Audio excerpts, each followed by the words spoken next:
Hi, welcome back to Cosmic and Body Horror. If you enjoy my content, please consider hitting the like button. It's the only way the YouTube algorithm notices me.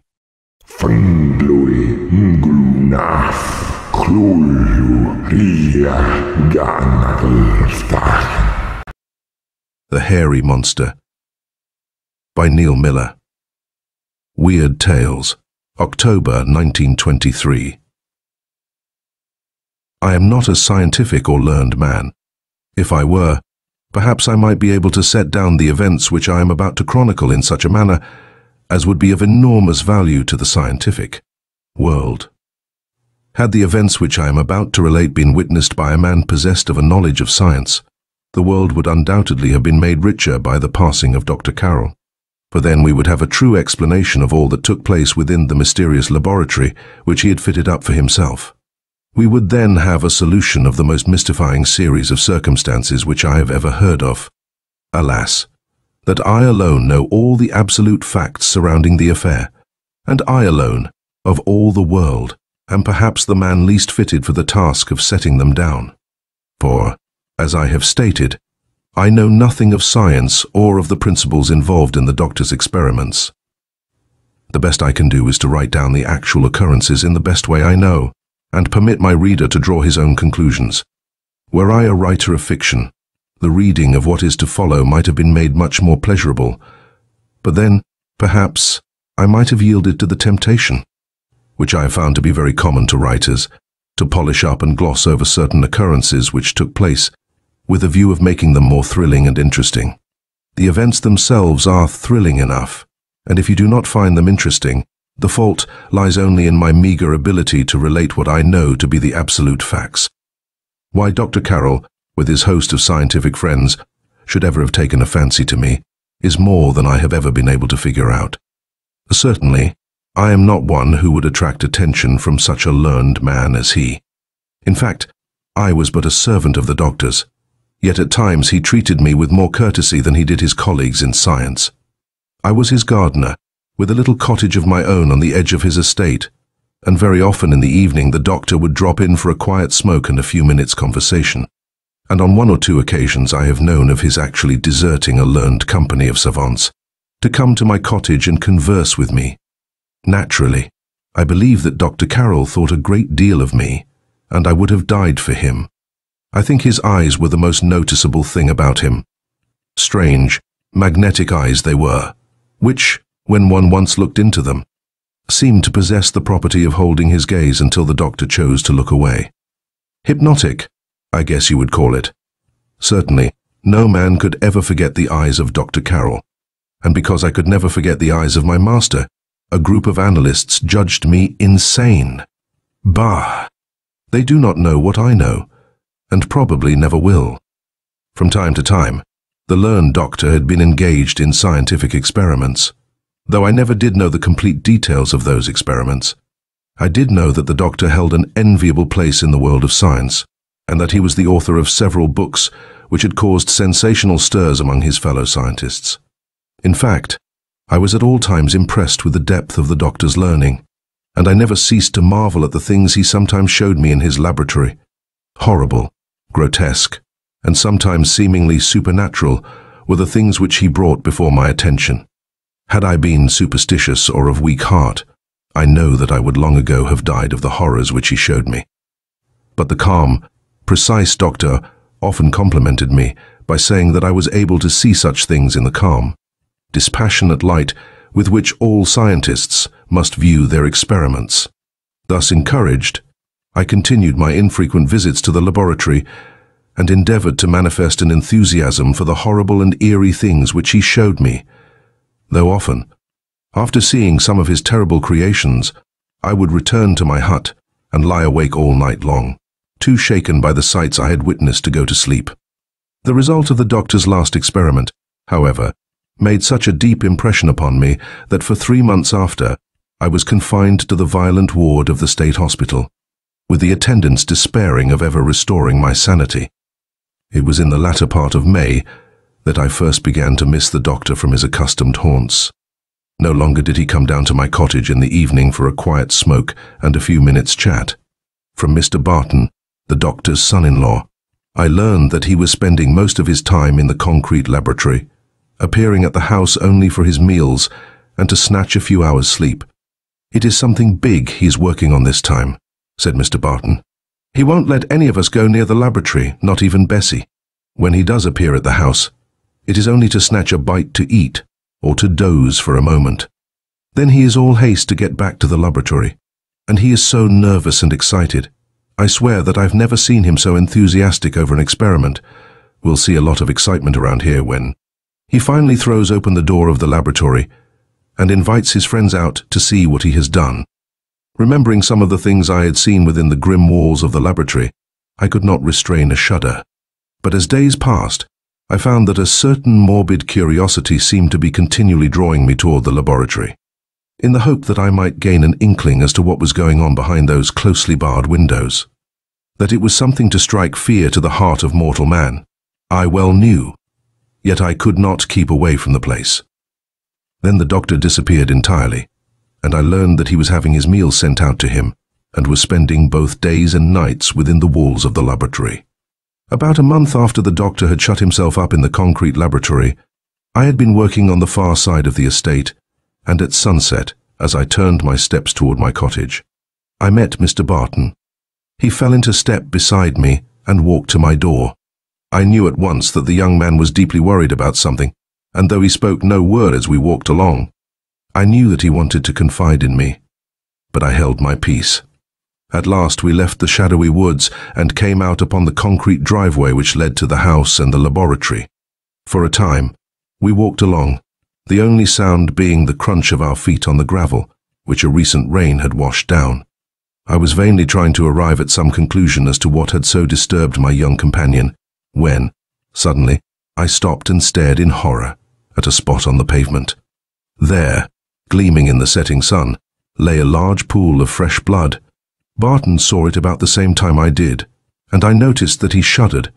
Then, as though desiring to lose sight of the crimson pool, he quickened his pace. "Blood," he muttered as though to himself. "Fresh blood every day, always more of the same of it." "What's that, sir?" I asked respectfully. He stopped suddenly and seized my sleeve. "Greening," he said nervously. "This thing is getting on my nerves, and I've simply got to have someone to talk to. You saw that pool of blood back there, but do you know what it means?" I admitted that I did not. "I only wish I did," he said. "I do know that day after day the doctor has been receiving ever-increasing quantities of blood. At first, it was only a quart, then it was a gallon.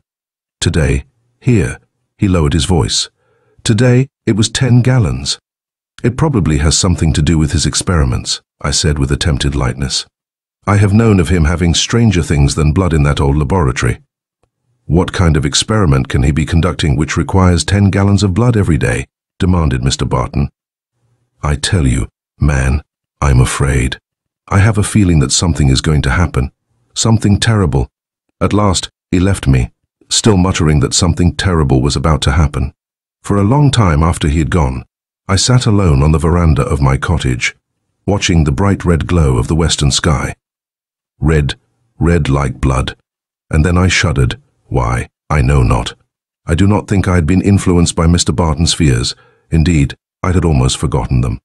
But suddenly, there had come over me an overwhelming premonition of impending disaster. Though the night was hot and sultry, I felt suddenly cold and afraid. Thinking to lose this feeling of depression, I rose and entered the house. Inside, with the lights switched on, things began to assume a more cheerful aspect. Indeed, I managed to laugh at my fears, which seemed so groundless. Would to God that I had heeded them. At last, as the clock struck 12, I rose and began to prepare for bed. After extinguishing the light, I stepped out onto the veranda and looked up the driveway toward the laboratory. The night was hot and sultry, with promise of rain before the morrow. Light, scudding clouds raced across the sky, at times entirely obscuring the moon. I noticed that the doctor had thrown open one of the big steel shutters, probably to gain air. Satisfied that all was well, I re-entered my cottage and promptly went to bed. Sleep was long in coming, and when at last I drifted into a restless slumber, My sleep was disturbed by a terrible dream in which I seemed to be drowning in an ocean of blood. Above me, the strange, magnetic eyes of the doctor smiled cryptically and seemed to hold me with their hypnotic power above the eddying currents which endeavored to engulf me. I awoke, gasping for breath and sweating from every pore of my body, and possessed of such a feeling of horror as I had never known before.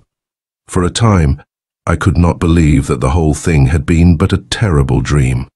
The billows of blood still seemed to surge about me, and there, directly above my bed, shone a pair of round, luminous eyes.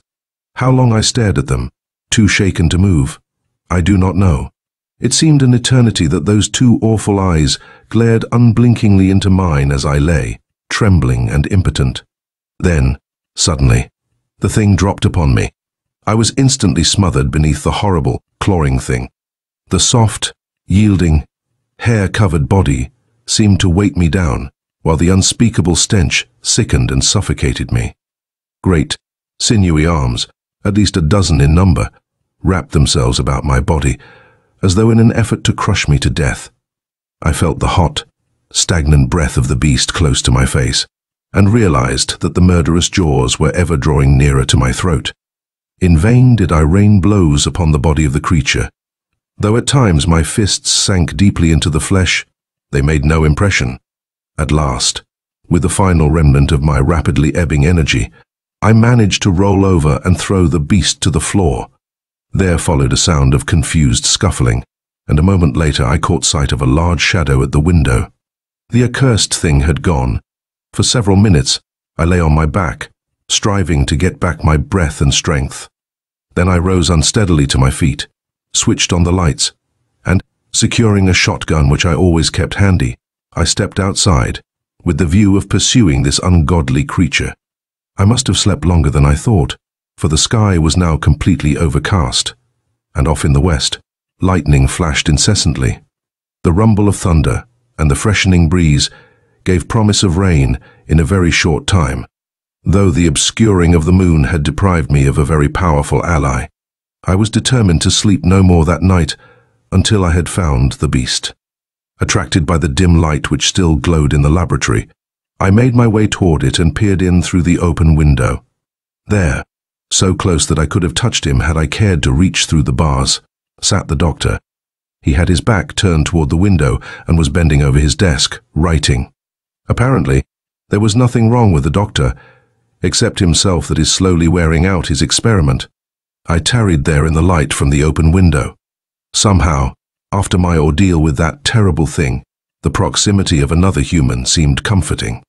And as I stood there, watching the doctor writing away so quietly, I began to wonder if, perhaps, the whole thing had not been a terrible nightmare.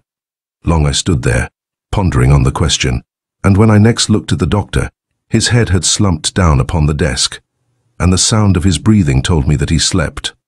Meanwhile, the storm had rapidly been drawing nearer. Great ragged ropes of fire flashed across the leaden sky, and the thunder rumbled. Even as I stood, mentally debating if I hadn't better dismiss my nocturnal visitor as a product of my imagination and go back to bed, the storm broke in all its fury. I was about to make a dash for the shelter of my cottage when suddenly above the tumult of the storm, I heard a shrill, unearthly scream, as of a mortal thing in deadly terror.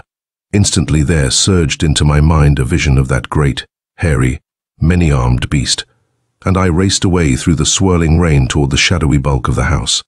Apparently, others had heard the scream, for in the servants' quarters, a light suddenly sprang into being. Other lights appeared, and I heard the sound of excited voices. Then, again, that horrifying scream. Driven by a fear of I knew not what, I dashed through the house and up the broad stairway in front, to the rooms occupied by the doctor's daughter and her husband. A small group of excited servants had gathered in a hysterical group before the door and were making a vain effort to force it in. Even as we struggled with the heavy oaken door, the scream was repeated, very feebly this time. Burrows, the chauffeur, and I drew back and threw our combined weights against the door. And then, as the massive panel crashed in, I saw a scene, the like of which I'd never wish to see again. The room was literally drenched in blood. On the floor lay the lifeless and horribly mutilated body of Mr. Barton, while on the snowy expanse of the bed lay his wife. The throats of both had been terribly mangled, as though gnawed by some ferocious beast.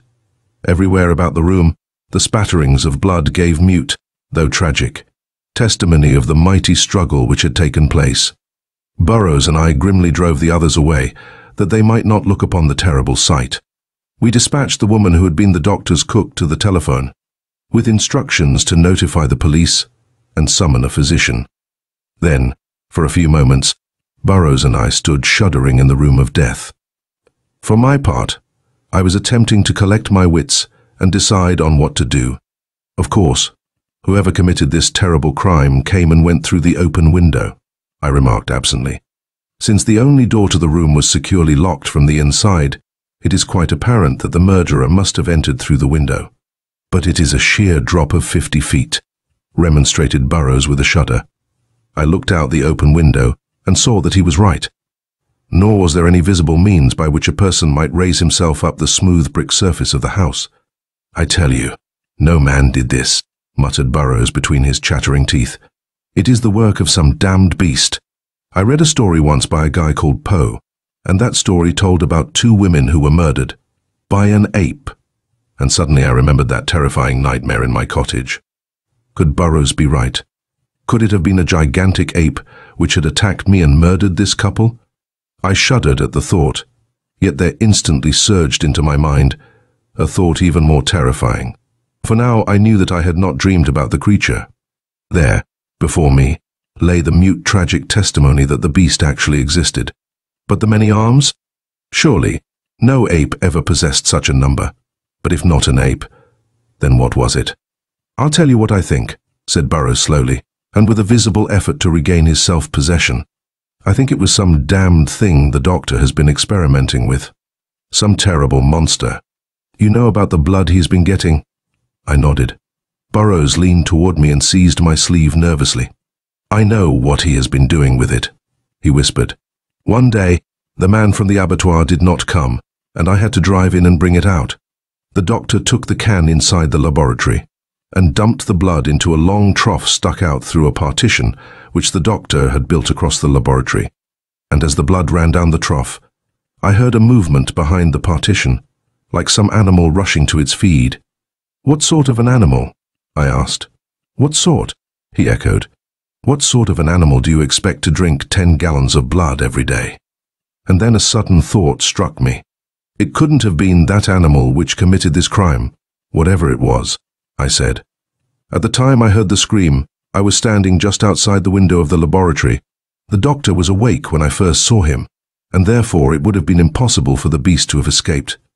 As I stood there, the doctor went to sleep, but I was just outside the window, the only open one in the building, and would have seen anything which came out. Then who, or what did do it? Demanded Burrows. I don't know, but we are going to find out, if possible, I replied. Get a gun, if you can find one, and join me outside. We will go, first, to the laboratory, to inform the doctor. Then we will search the grounds thoroughly. Outside, the storm had increased in fury, and we had great difficulty in making our way through the driving rain to the laboratory. The brilliant flares of lightning intermittently revealed our surroundings as light as day, and the next instant we were plunged into darkness so deep that often we stumbled and fell. It seemed that all the elements of nature were against us, yet we persisted in our attempt to reach the doctor. At last, we succeeded in reaching the grim walls of the laboratory. Burrows raised the butt of his rifle and pounded loudly upon the steel door. Then we waited impatiently for the doctor to open it. There was no response. Again we beat upon the door, and while Burrows waited, I made my way around the building to where I had seen the open shutter. A sudden clutch of dread seized my heart as I saw that it was closed. Of course, it would have been perfectly natural for the doctor to have closed it against the rain, but still I shuddered. Wondering and fearful, I made my way back to the door, where Burrows waited. "He doesn't answer," he shouted to me above the tumult of the storm. Vainly did I try to reason with myself that nothing could have happened to the doctor, safe as he was behind those walls of solid concrete. A growing fear came over me that behind the unyielding steel door we would find another tragedy. And I was unable to throw the feeling off, even though I reasoned that the doctor had been sleeping when last I saw him, and that perhaps his sheer exhaustion or the fury of the storm made it impossible for him to hear our efforts to get in. At last, I yielded to my fears and suggested that we break down the door. "Do you think?" began Burrows, chatteringly. "I don't know," I replied, "but we are going to find out. I believe that it will be possible for us to remove the door from its hinges." "Oh, why didn't I return to the city tonight?" moaned Burrows. "Blood, blood and murder. First, the doctor's daughter and her husband. Now the doctor." "Shut up and bring some tools," I commanded gruffly. "I believe we will find the doctor perfectly well, but we must get to work." Reluctantly, he went to the garage for tools, and we fell to work on the massive steel door. How long we labored, I have no means of knowing, for we lost all account of the time in our frenzied efforts to reach our master. At last, we succeeded in driving out the last pin. A strong pull on the crowbar, and the immense steel door crashed to the ground, where the rain beat upon it relentlessly. There remained a wooden door which we must also force if we were to gain entrance to the doctor's workroom. This yielded quickly to our efforts, and then we paused, suddenly stricken with an unknown fear. For the place was in absolute darkness, like that of a tomb. "Dr. Carroll," I called nervously. An empty, mocking echo from the vault was my only response. And then suddenly, I knew that we would never find the doctor alive, that, for the second time that evening, I stood in the presence of a horrible and mysterious death. Death, and something else. Some subtle intuition told me that in this vault of the dead was a living, breathing thing. "For God's sake, get a flashlight," I said huskily, as I took a firmer grip on my shotgun. Burrows hastened away, to return a moment later with the desired article. Not without some misgivings, I stepped inside the building, directed the lamp toward the chair where I had last seen the doctor, and pressed the button. I think I must have screamed at what I saw.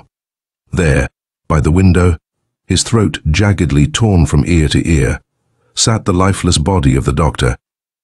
I had no doubt that the doctor had been attacked while he slept, and that the same beast which had killed his daughter and her husband had also slain the doctor.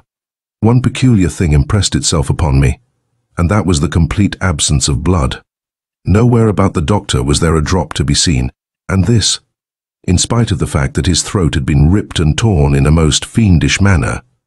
Then I saw how it happened that the building was in total darkness.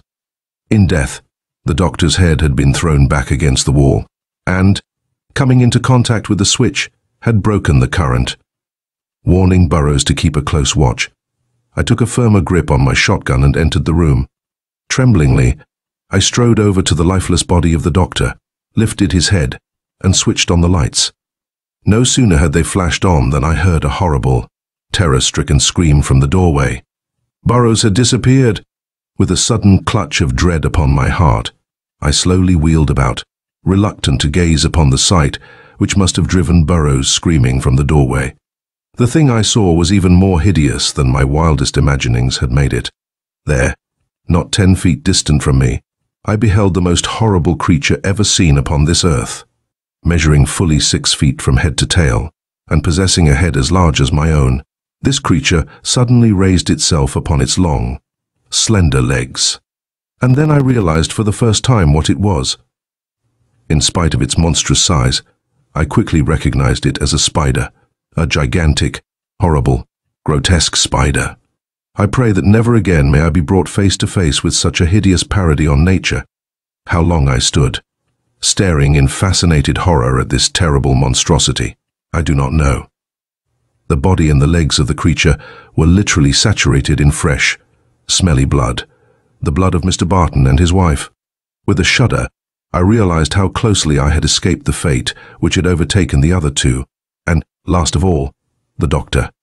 With a sudden rage against this blood-spattered murderer, I raised my gun, and then it raised its head, and I saw the eyes. It was then that madness finally came over me. I screamed aloud in my terror, while the gun went clattering unheeded to the floor. I think I would have fled screaming from the building, had I not been held there by the spell of those eyes. Master analysts have judged me to be insane, Yet I know as surely as I know that I am alive that the thing which had taken the life of the doctor had also taken something else. Something, I do not know what, unless it could have been his soul. For the eyes of that abominable creature were undoubtedly the magnetic, unforgettable eyes of Dr. Carroll. And in those eyes was such a look of horror as I have never seen, the look of a damned soul. Then, as those magnetic eyes gazed into mine, I fancied that the expression changed, that they seemed to be beseeching me mutely, trying vainly to break across the intervening gulf and convey some message to me. This look gave way to one of disappointment.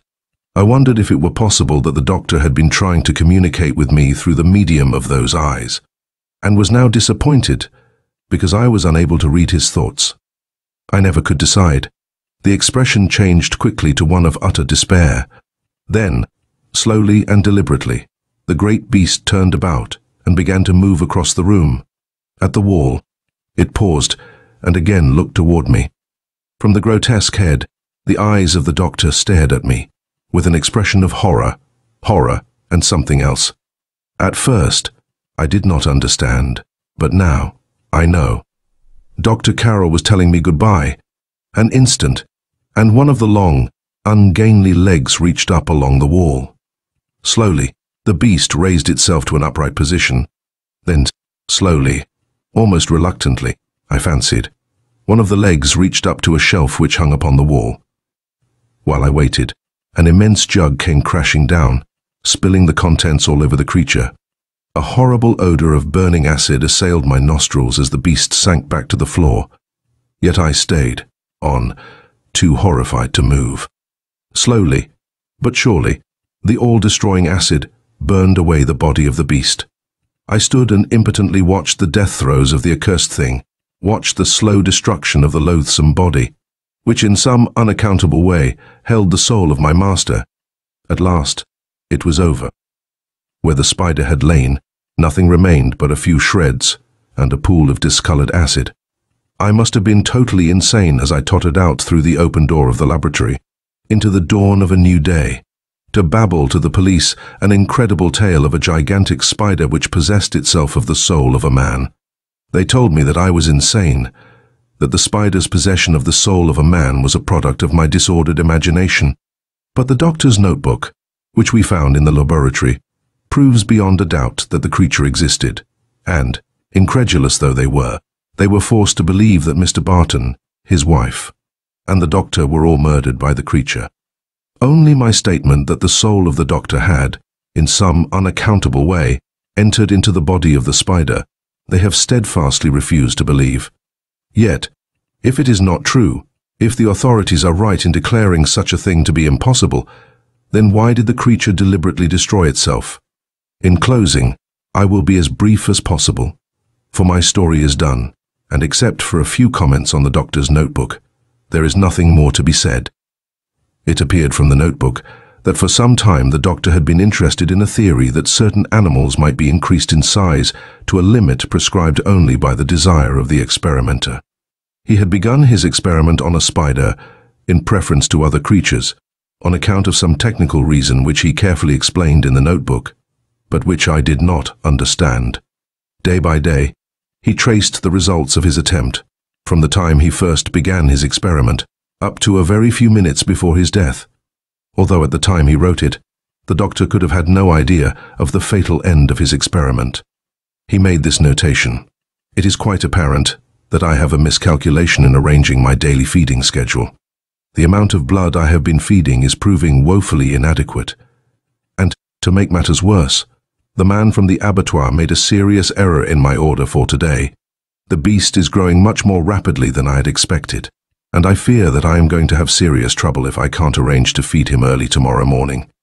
I must send Burroughs to town as soon as possible, and have him bring out enough blood to feed him.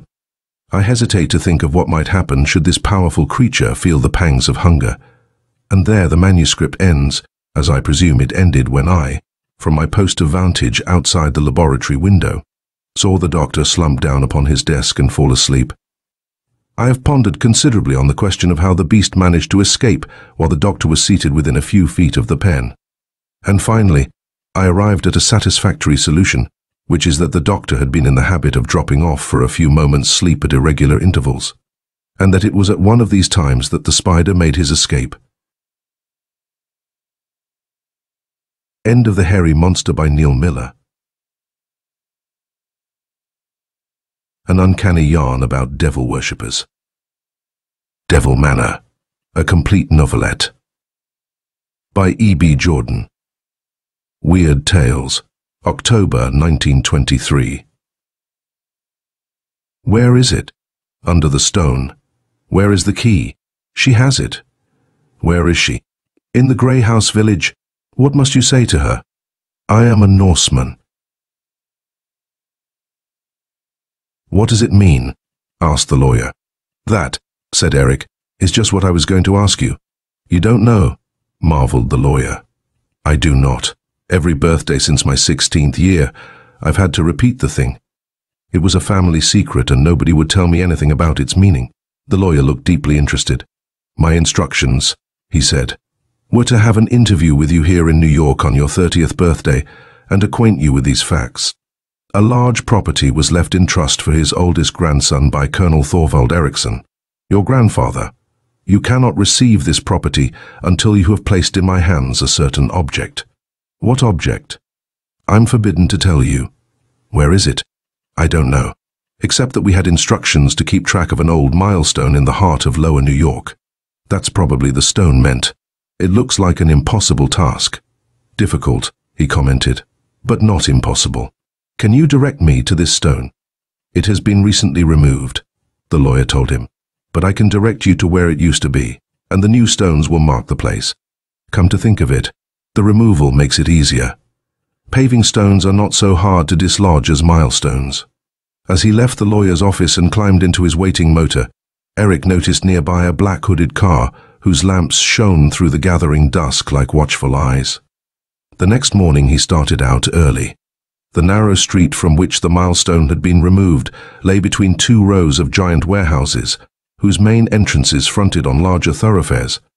Even at 10 o'clock in the day there was only a watchman and a few loungers to observe Eric as he stopped his car at the curb and began to walk slowly up and down the middle of the street, pausing occasionally to bend down and examine certain stones. Overcome with curiosity, the bystanders held a consultation and delegated the watchman to get some explanation of this eccentric behavior.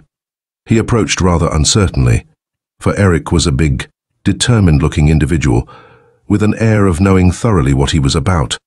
"Mornin', boss." The watchman's tone was genial. "What's the trouble?" Eric glanced at him in an absent-minded way. "There isn't any trouble, yet," he observed briefly. The man moved back a step. "Thought maybe you'd lost something," he ventured. "Did you?" asked Eric. For the first time he seemed to perceive the interested group. His brows drew together. Then he tried to whisper in the watchman's ear, which unaccountably receded from him. "Listen," said Eric, stepping forward. "I'll tell you who I am." Curiosity overcame caution. The watchman listened. "I am a Norseman," whispered Eric. "Is that all?" asked the disappointed watchman. Eric frowned again. "Did you want anything more?" he asked. "No, sir," replied the watchman promptly. Repeating this conversation to his incredulous companions, the watchman was accused of concealing facts. During the ensuing altercation, Eric found the new stones, marked them, and went his way. This time, he failed to notice the black car following him. That night when Eric's car slid silently into the little street, the only person in sight was the policeman on the beat. Eric went straight to him. "Officer, I want you to help me out," he said. "What can I do for you?" asked the officer, returning Eric's friendly smile. "I am an entomologist," confided Eric. "You know what that is, of course?" "Sure," said the officer, who had a vague idea that it was some kind of Eastern religion. "I happened to hear last night that an old milestone was removed from this street some weeks ago," continued Eric, "and that the soil beneath the stone is full of a kind of insect called Ectobia germanica, which is of inestimable value to collectors, as you know." "Sure," agreed the officer. "I want to dig up some paving stones and get a few of these specimens. You'll have to have a permit." "Haven't time. Leave for South America tomorrow. I will replace the stones exactly as they are." "Sorry, but I couldn't allow it." Eric's hand slipped into his pocket. "Perhaps you wouldn't mind keeping this for me?" he asked, holding up something that was green and that crackled. The officer looked at it shrewdly. "I am afraid I'd lose it," he demurred. "It's so small." Eric increased its size. "Perhaps you'd better see what's going on at the corner," he suggested. "That dance hall will bear watching." "Thanks. I guess I will do that." "Of course. You won't try to dig them stones up while my back is turned?" "Certainly not." So the officer turned his back, and Eric dug up the stones. They came out easily, and for a while, he had no trouble in removing the soil beneath. But when the hole was about 2 feet deep, the earth became almost unyielding, and he realized that he had now reached the foundation on which the milestone had rested.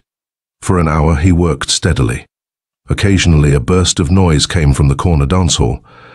Occasionally the policeman cast a side glance at what he firmly believed to be a harmless lunatic. Once a long black motor flashed by the end of the little street, but there was nothing to disturb Eric as he worked. After a while, he almost forgot that he was digging for anything in particular, and was startled when a flat tin box was brought to light. He put it in his pocket and methodically refilled the hole and replaced the paving stones. Then he took leave of the policeman and started home. It was characteristic of him that he drove no faster on account of the mysterious box. He could always wait for what he wanted, though he seldom considered it necessary. Examining the box in his own room, he found that the metal held firm in spite of the rust of years. He managed to pry open the lid and disclosed a flat silver box, elaborately carved and firmly locked. The key? He wondered. Ah, she has it. The girl in the village. The grey house in Greenwich Village looked very dignified and exclusive in the bright sunshine. Even Eric felt he should have been introduced to the old brass knocker before presuming to use it. "Who would you like to see, sir?" asked the maid who opened the door. At a loss for a moment, Eric gazed thoughtfully at her. Then he took a chance. "Your young mistress," he told her easily. "Come in, sir." So there is a young mistress. He congratulated himself as he followed the maid into a shadowy hall, through a curtained doorway, and, it seemed, into another century. There in the room was the spinning wheel, the hautboy, the spinet, the round work table, all the traditional colonial setting. Then he heard quick footsteps. A moment more, and the doorway framed in a quaintly charming picture the very spirit of the room. The flowered muslin, the buckled shoes, the high coiled hair above the little pointed face and long-lashed wondering eyes were all so redolent of a vanished past that Eric bent his blonde head in a bow as ceremonious as the courtesy she swept. "I am a Norseman," he announced briefly, and awaited results. They were instantaneous. Her face went white, and her hand flew to her throat and drew out a chain and a little silver key. "Where is the lock?" she asked breathlessly.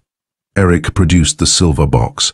She gave a little cry and held out her hands for it, but Eric returned the box to his pocket and calmly took the hands. "First," he said, "I want a little information. Who are you, and what is it all about?" "I am Center," she informed him. "But I only know that I've lived in this house all my life with Mother, and when I was 16 I was given this little key and every year had to repeat this. Where is the lock?" "He has it." "Where is he?" "He will come." "What will he say?" "I am a Norseman." "Why, that just fits mine," exclaimed Eric, and repeated his. "But go on." "Well, that's all. I'm 26 now, and I thought you would never come. Tell me about yourself." When he had told her, she took him to her mother, whose interest was as breathless as Center's when Eric turned the key in the lock of the silver box. Then all three stared in amazement. There was in the box only a little slip of yellowed paper. "Oh, is it all a silly joke?" cried Center, on the verge of tears. Eric unfolded the paper and read in a bold but faded handwriting these words. "It lies in the heart of the manor. No irreverent eyes may find it. Pray for me." "The manor?" mused Eric. "That must be the old Erickson Manor in Rock County, but no one has lived there for 25 years. Not since my grandfather died." "Maybe it's haunted," gasped Center. "I believe there was a story to that effect. I remember as a child I once heard a countryman call it Devil's Manor." "Shall we let the ghost have the treasure?" "No," replied Center. "Let's go right now." "I should say not," declared Eric. Do you think I am going to let you go off with me like this when you've only known me an hour? Senta and her invalid mother both looked at him in innocent wonder. But you're the Norseman, protested Senta. That makes no difference. You don't know anything about me. We won't go until you've met some people who can at least vouch for my respectability. I have traveled around so much I haven't any very close friends here, but I guess I can find somebody. It isn't as if your mother were well enough to go with us. For the next 3 weeks, the rebellious Senta was forced to receive visits from various eminently respectable businessmen who had been friends of Eric's father and had kept track of the son's adventurous career. You're so careful about your references, complained Senta one day. Anybody would think you were applying for a position. So I am, replied Eric, with a gleam in his cold eyes. May I consider myself engaged? No, said Senta, snippily. You don't know your place. Just for that, retorted Eric. We will go to Ericsson Manor this Friday instead of next Monday, as we planned. Nor could all Senta's superstitious warnings change his decision. A tenderly reminiscent smile was still on his lips as he climbed the many stairs to his old-fashioned apartment. The rooms were dark and still, but as the door closed behind him, he stopped suddenly, warned by that queer presentiment of danger common to men who have lived and fought all over the world. Almost before the feeling became a thought, he whirled and grappled with the man who sprang at him from the darkness. Back and forth they swayed and strained. Eric's arms closed like steel bars around the other's waist, crushing the breath from him. His ribs almost cracking, the man twisted suddenly and sank his fingers into Eric's throat. Eric's eyes bulged. He relaxed his grip and tore the clutching fingers from his throat. The intruder sprang away. His hand flashed out. Eric felt a sharp pain in his arm and the warm trickle of blood. He lunged, twisted the knife away, and kicked it across the room. His assailant kept an arm's length away. They were using their fists now, and the unknown was snarling in a beast-like way. Eric broke through his guard, and again seized his enemy in that terrible grip. He pinned the man's left arm to his side and forced it down and back. They writhed and struggled, but slowly Eric's great strength forced the arm back and back until he listened for the bones to crack. In a final effort, he moved forward. His foot slipped in a little pool of blood on the polished floor. Before he could recover his balance, his enemy broke from him. There was a dreadful crash, and Eric went down into utter darkness.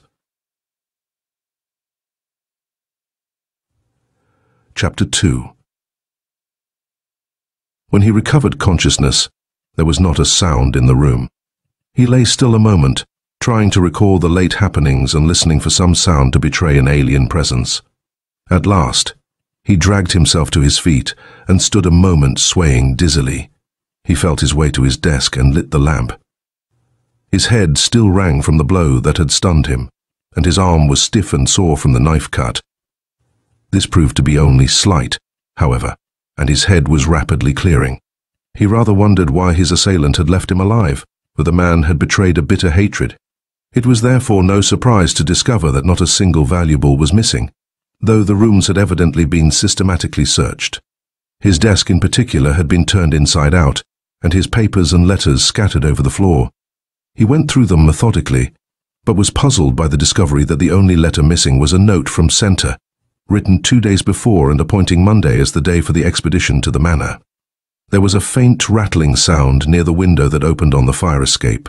The wind was blowing the curtains, and some metal object caught in their folds was dragged to and fro. Eric disentangled what proved to be a flat medal or charm. He turned it over in the light, and a devil's head leered at him from the polished copper surface.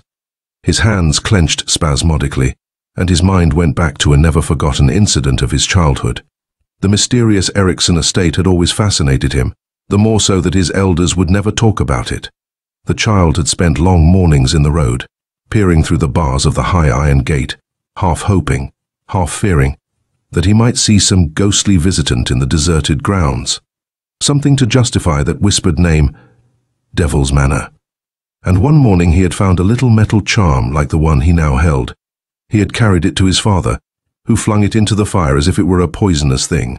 "Forget you have ever seen it," was the only answer to the child's eager questions. And never go near that place again. Eric had been sent away to school soon after this, but the memory had come back to him many times during his adventurous life. On Friday, he and Senta made an early start, and by 9 o'clock had reached the entrance to the old Eriksson estate, which lay far off the main roads. The rust-covered iron gates screeched desolately as Erik forced them open. What had once been a broad carriageway was now so choked with debris that the car had to be left just inside the gates. They stumbled silently along. Tall, dark trees interlocked their branches above the road, increasing its gloom. They were almost at the house before they saw it. A large house was Eriksson Manor, with a high tower in the middle and a wing on each side, all of massive stone.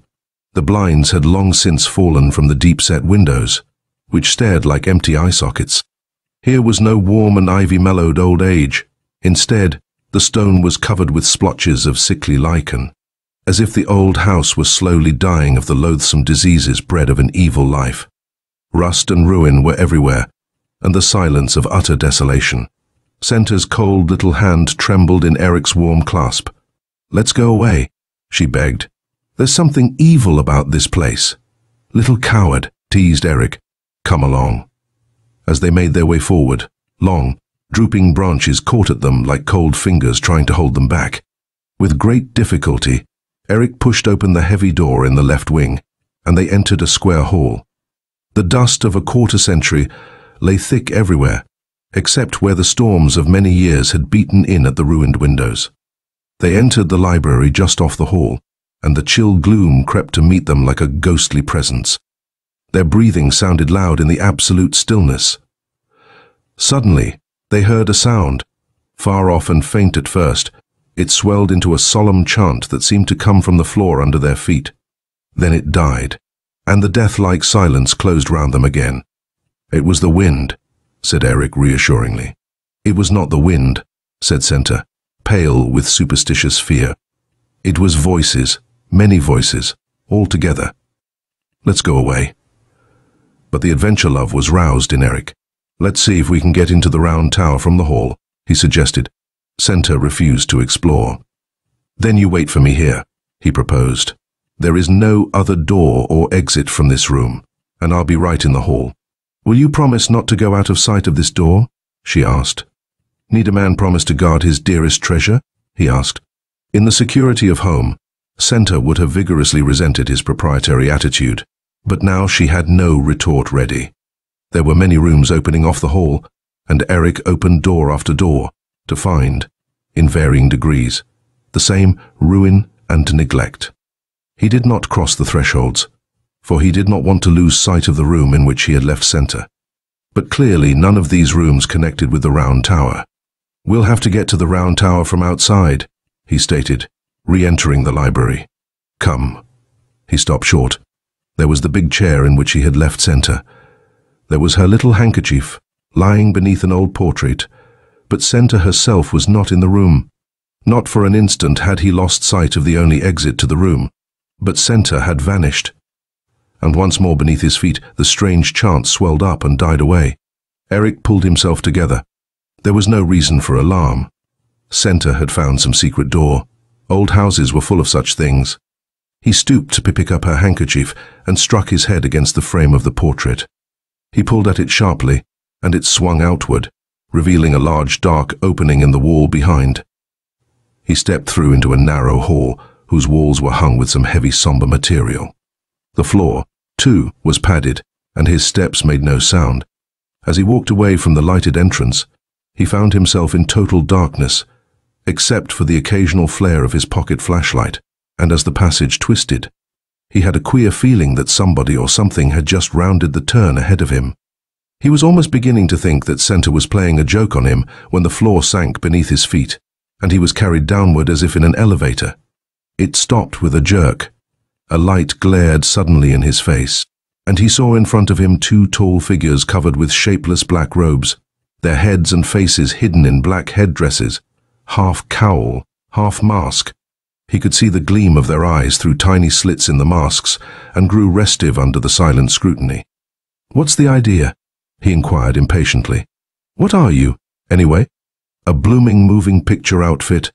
His voice rang through the heavy silence as incongruously as a laugh in a tomb. The strange pair made no reply, but each laid a hand on his arm and pushed him forward. Possessed with the feeling that it was all a silly masquerade, Eric roughly shook them off. Instantly, a hard and extremely convincing automatic was poked into his ribs, while a cloth drawn closely around his jaws effectually gagged any vocal protest. Eric had been in tight places before, and therefore wasted no time in futile resistance. The prodding revolver intimated that he was to walk forward, and he walked forward, long through a dark passage, massive and door into down a small square room. In the middle of the floor was a trapdoor, and through its open lid there streamed a glare shot with films of smoke. There was a sound of footsteps, a deep human groan, and two black-cowled heads rose suddenly above the trap, coming gradually into view as if ascending steps. Two more followed, and they finally stepped into the room carrying between them a limp figure from whose lips burst another agonized groan. The bearers threw him roughly on a bench, and Eric saw that his clothes were scorched and ragged, his drawn face black with smoke, and his feet terribly burned. One of Eric's captors spoke in a sibilant whisper. Did he give the information, and did he recant? Of course. How long did he stand it? Half an hour. What is to be done with him now?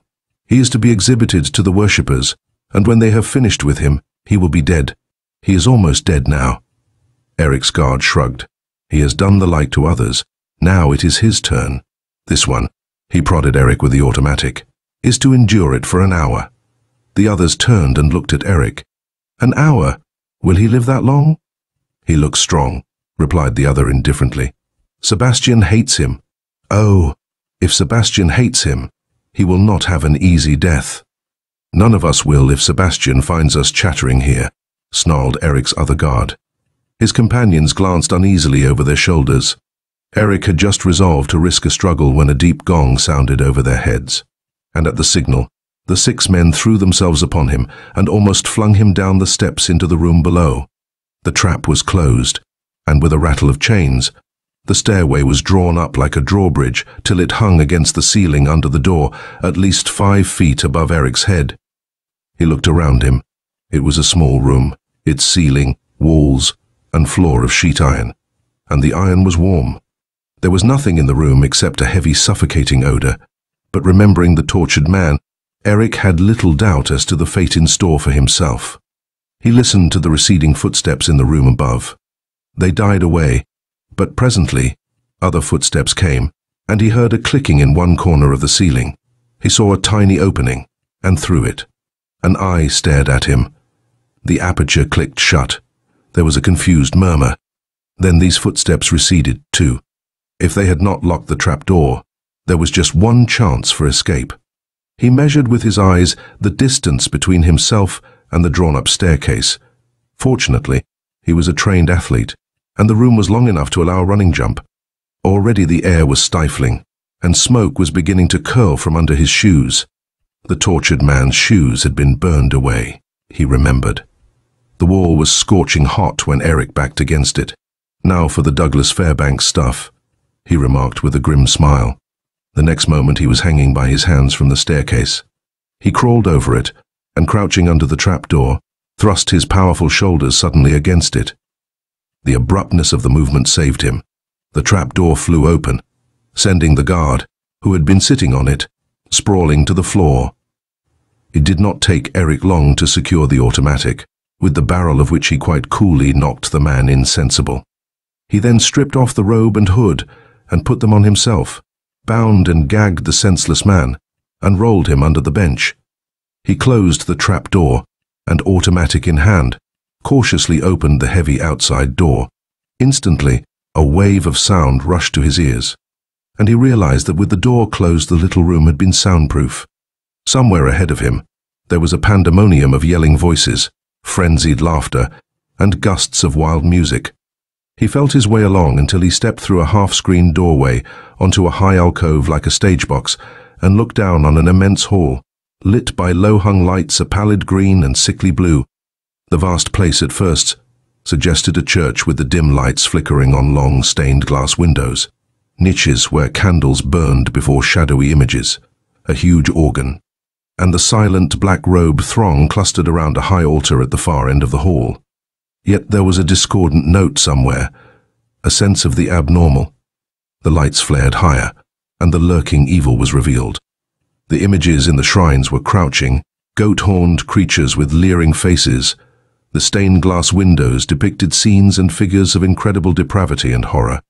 And there was a low moaning in the center of the black-robed group. A tall figure rose suddenly above it and stood beside the altar. "Back to your places," commanded this one. "Let the renegade recant before he dies." There was a rebellious murmur from the crowd as it pressed closer around its victim. The man beside the altar broke into furious cursing. He snatched up a thick whip and unmercifully lashed the heads and shoulders just beneath him. With screams of pain, they scattered, sinking to their knees in a semicircle half a yard from the altar. The man with the whip looked down at a moaning something that sprawled at his feet. It lifted a ghastly drawn face, and Eric saw that it was the tortured man. "Mercy, Sebastian," gasped the victim. Sebastian seized the half-dead creature by the throat, dragging him to his knees. "It is hard to believe," he said mockingly, "that a few days ago this whimpering, broken thing in my hand was Schuyler Van Tassel." Eric suppressed a gasp. A week ago at his club, he had seen Schuyler Van Tassel, looking bored and dissipated as usual, but as usual conventional and sleek. "Before you die," Sebastian went on, "you shall renew your vows of allegiance to our great master, ruler of the dark invisible empire, prince of fiends, our sovereign lord, Satan. Repeat the creed." Cringing and moaning, the thing that had been Schuyler Van Tassel began, "I believe in our Lord, the devil, ruler of earth and hell, whose—" The blasphemous words died in his throat. "Oh, God!" he sobbed. His head fell back, and Sebastian dropped a dead body across the dark altar. The kneeling people swayed in sudden relief from tension. "The fate of all renegades," said Sebastian, who made an obeisance before the altar and stood looking upward into the shadows. Following his gaze, Eric's heart almost stood still, for he found himself looking into an enormous dark face. Such diabolic malice glared from the glittering eyes and wide, sardonic smile that it hardly needed the little pointed horns to proclaim it an effigy of the devil himself. This same face in miniature Eric had seen on the copper coins. He noted the shadowy sweep of vast wings, the hovering trend of the gigantic figure looming menacingly above its worshippers. Sebastian stooped over the altar, and 7 jets of green flame sprang up around it. Higher and higher they leaped, licking out toward the still figure lying there. A heavy smell of incense rose on the air. Swaying back and forth, Sebastian began to intone, his voice sing-songed through some kind of long ritual, evidently well known, for he paused at certain intervals for responses from the worshippers. The words were gabbled so quickly that Eric could not distinguish their meaning. But the monotonous deep voice, the regular chorus of responses, began to have a strangely soothing effect on his excited mind. He felt himself swaying slowly, as the worshippers were swaying. The intoning died away, and from somewhere there came a distant chanting. Little colored lights flashed out from the walls, the ceiling, the altar, twinkling and sparkling, and confusing the mind with their restless brilliance. The rich, deep chant swelled higher as the singers approached, and the big organ added its rolling harmony to the voices.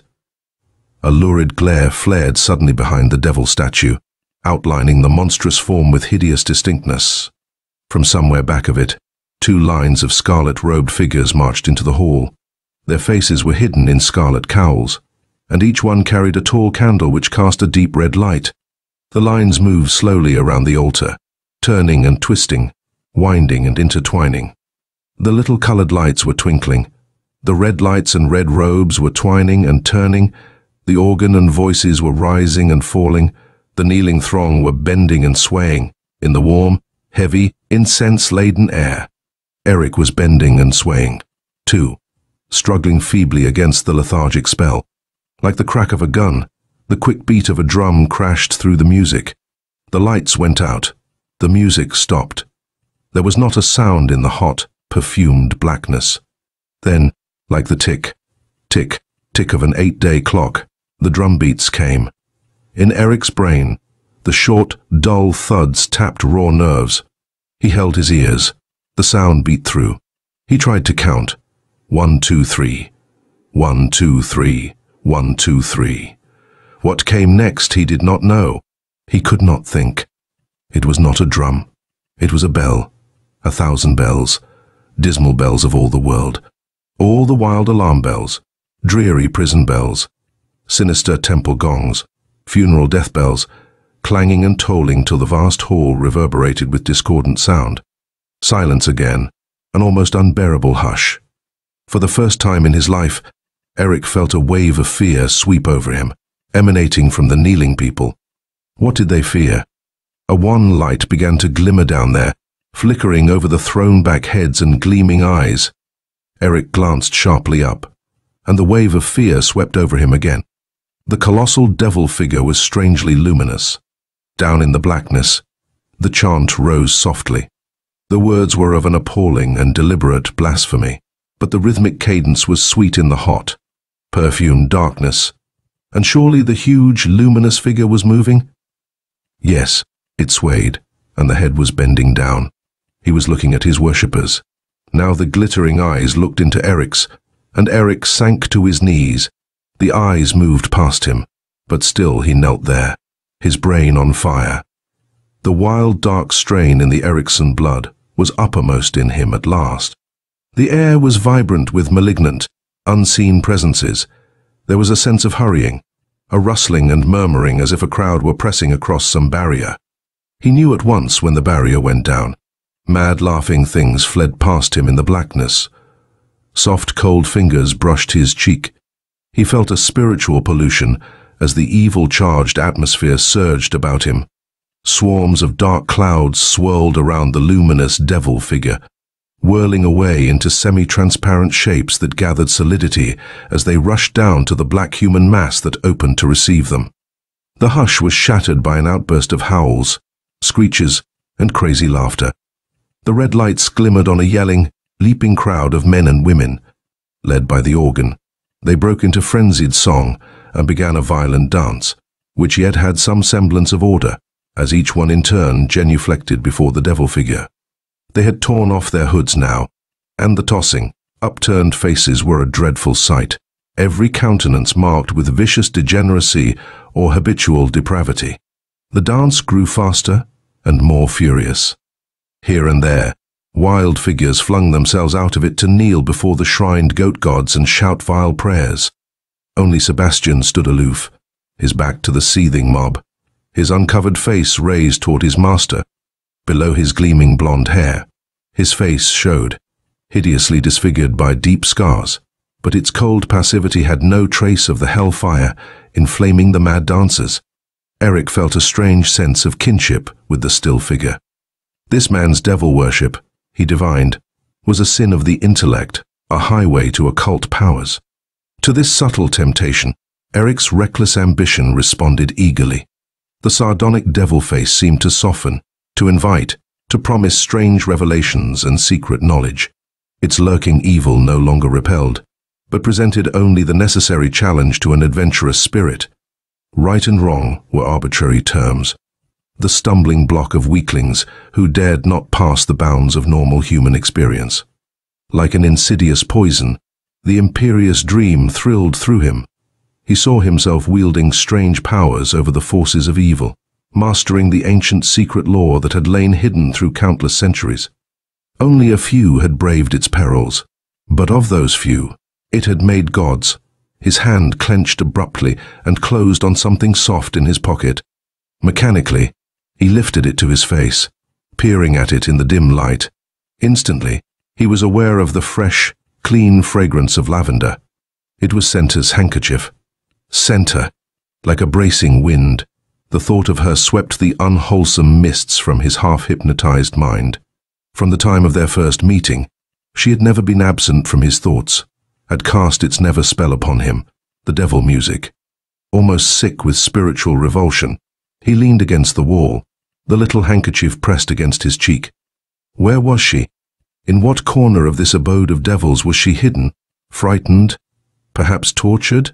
He groaned in impotent fury and stifled a wild impulse to leap down upon Sebastian and force him to give her back, But if they killed him, there would be no help for her. He became conscious that the uproar had died down, and a single voice was speaking. It came from a man who stood at the foot of the altar, facing Sebastian in an attitude of defiance. "I tell you the hour has struck," this one declared solemnly. "What better time to settle it than this? When our infernal master has turned his face to us, when our dark brothers from the spirit world have crossed the gulf and mingled with us. Not one of our band is missing tonight, including that." He glanced at the bodies sprawled across the altar. "Therefore the traitor is among us. Find him, you whose power is only second to the arch-fiend himself." Sebastian answered in the mocking voice which seemed habitual with him. "How do you know there is a traitor, Julius? And what if there is?" "What if there is?" exclaimed the other. "You can ask that. Have you forgotten that during the last 2 months enormous blackmail has been levied upon various ones of our respectable members?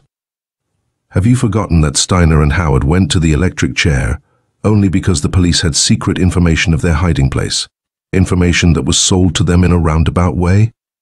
Yet you ask me what of it?" "Steiner and Howard were small loss," commented Sebastian. A growl of protest went up from the hall. "They rebelled against you," said Julius. "But you subdued that, and they were the only ones who could bring us girls for the sacrifice."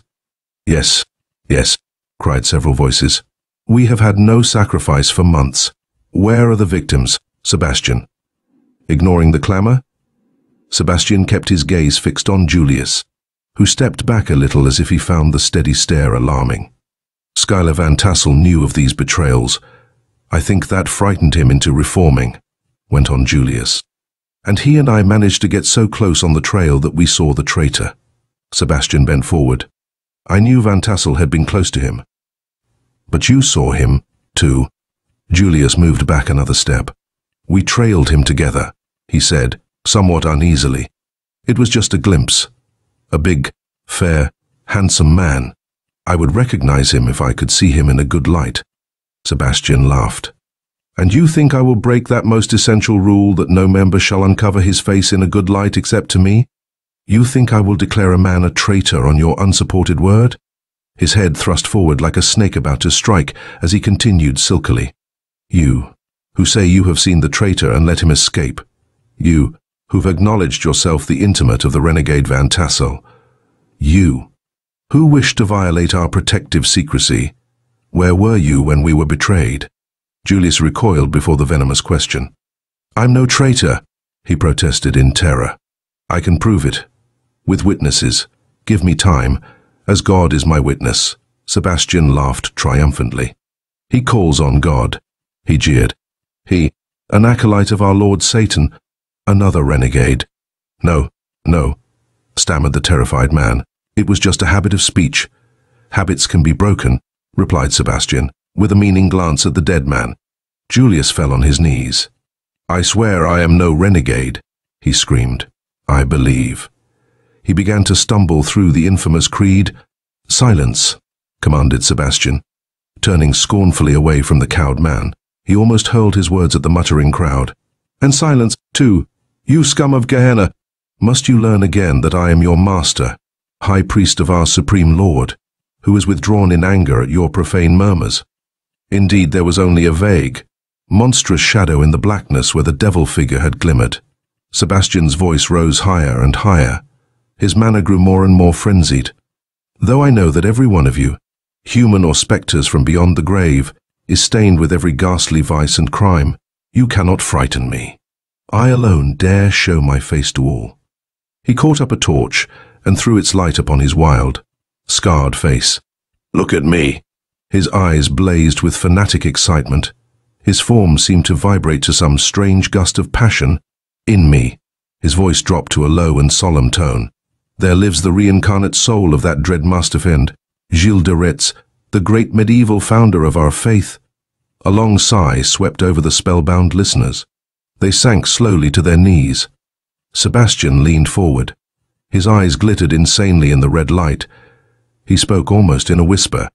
"I have plunged into the blackest gulf of hell and sat among the souls forever damned."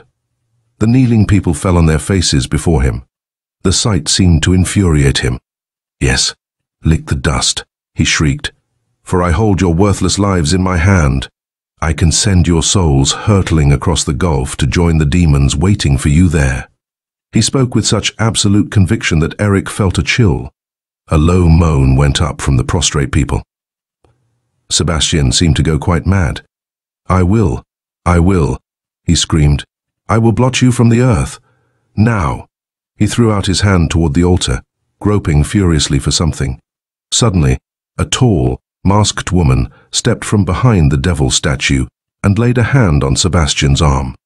He whirled with upraised whip, but, at sight of her, the whip fell to the floor. The madness died out of his eyes, and his face was illuminated by a smile of exquisite tenderness. He lifted her hand to his lips with a reverent love that seemed to lift him to a purer plane. They stood a moment, looking into each other's eyes. Then he put her gently to one side and faced the throng with all his former coldness and mockery. "As for the traitor, I have him and will produce him in my own good time. But you asked for a victim. Behold." And stepping to one side of the altar, he jerked aside a curtain.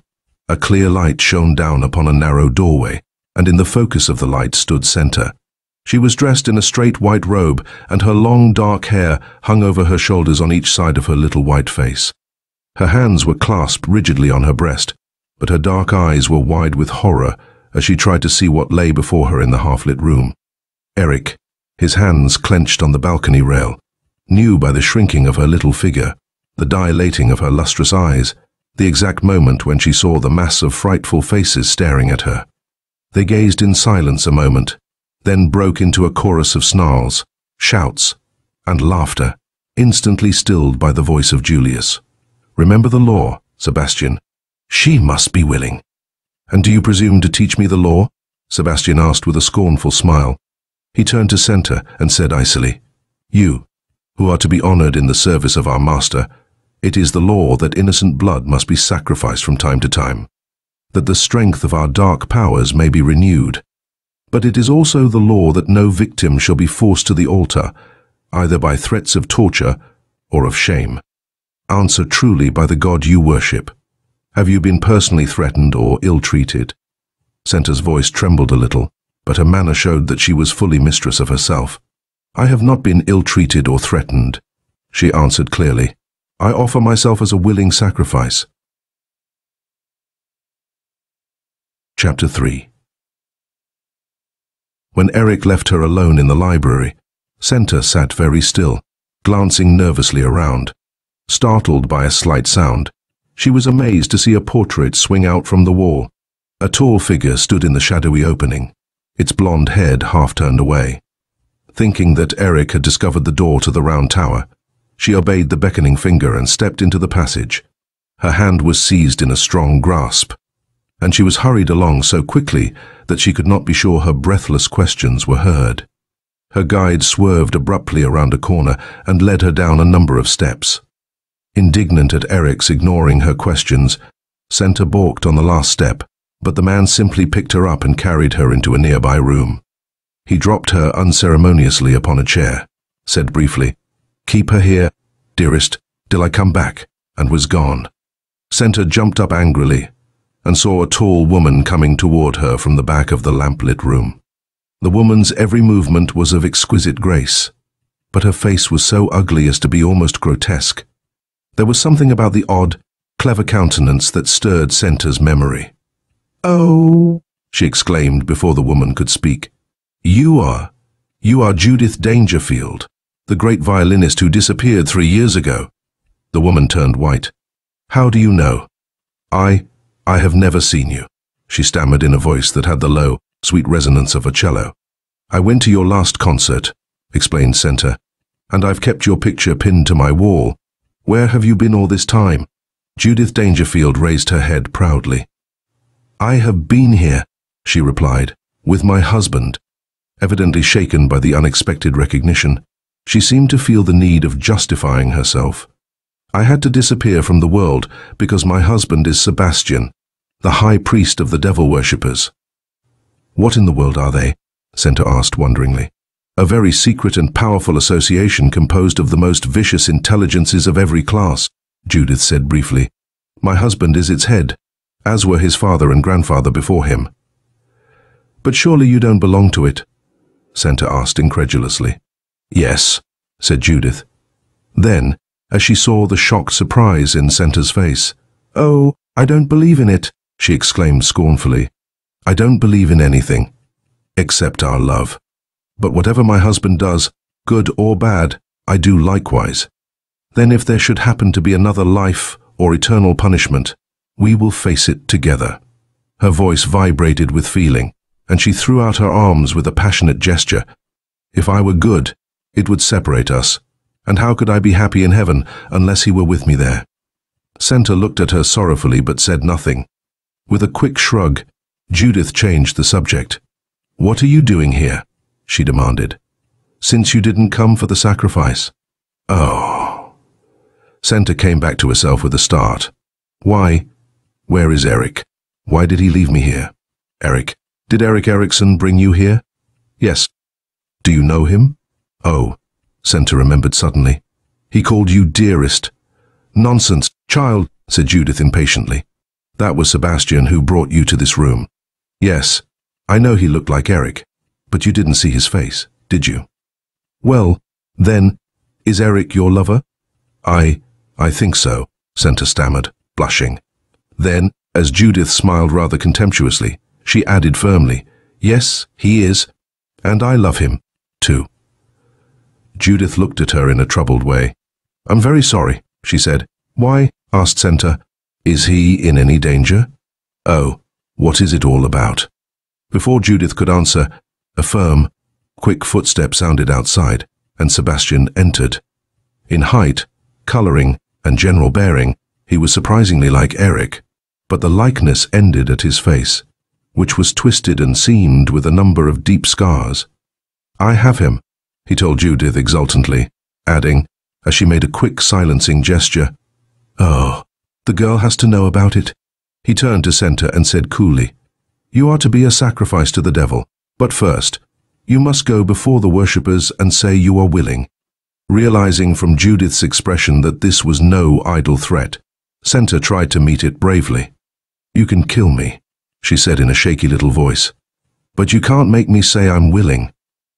Sebastian smiled dangerously. "You think not?" he asked.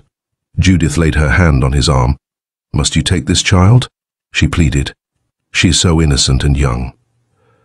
"She will be the more acceptable," he answered. He caught her hand and drew her to him.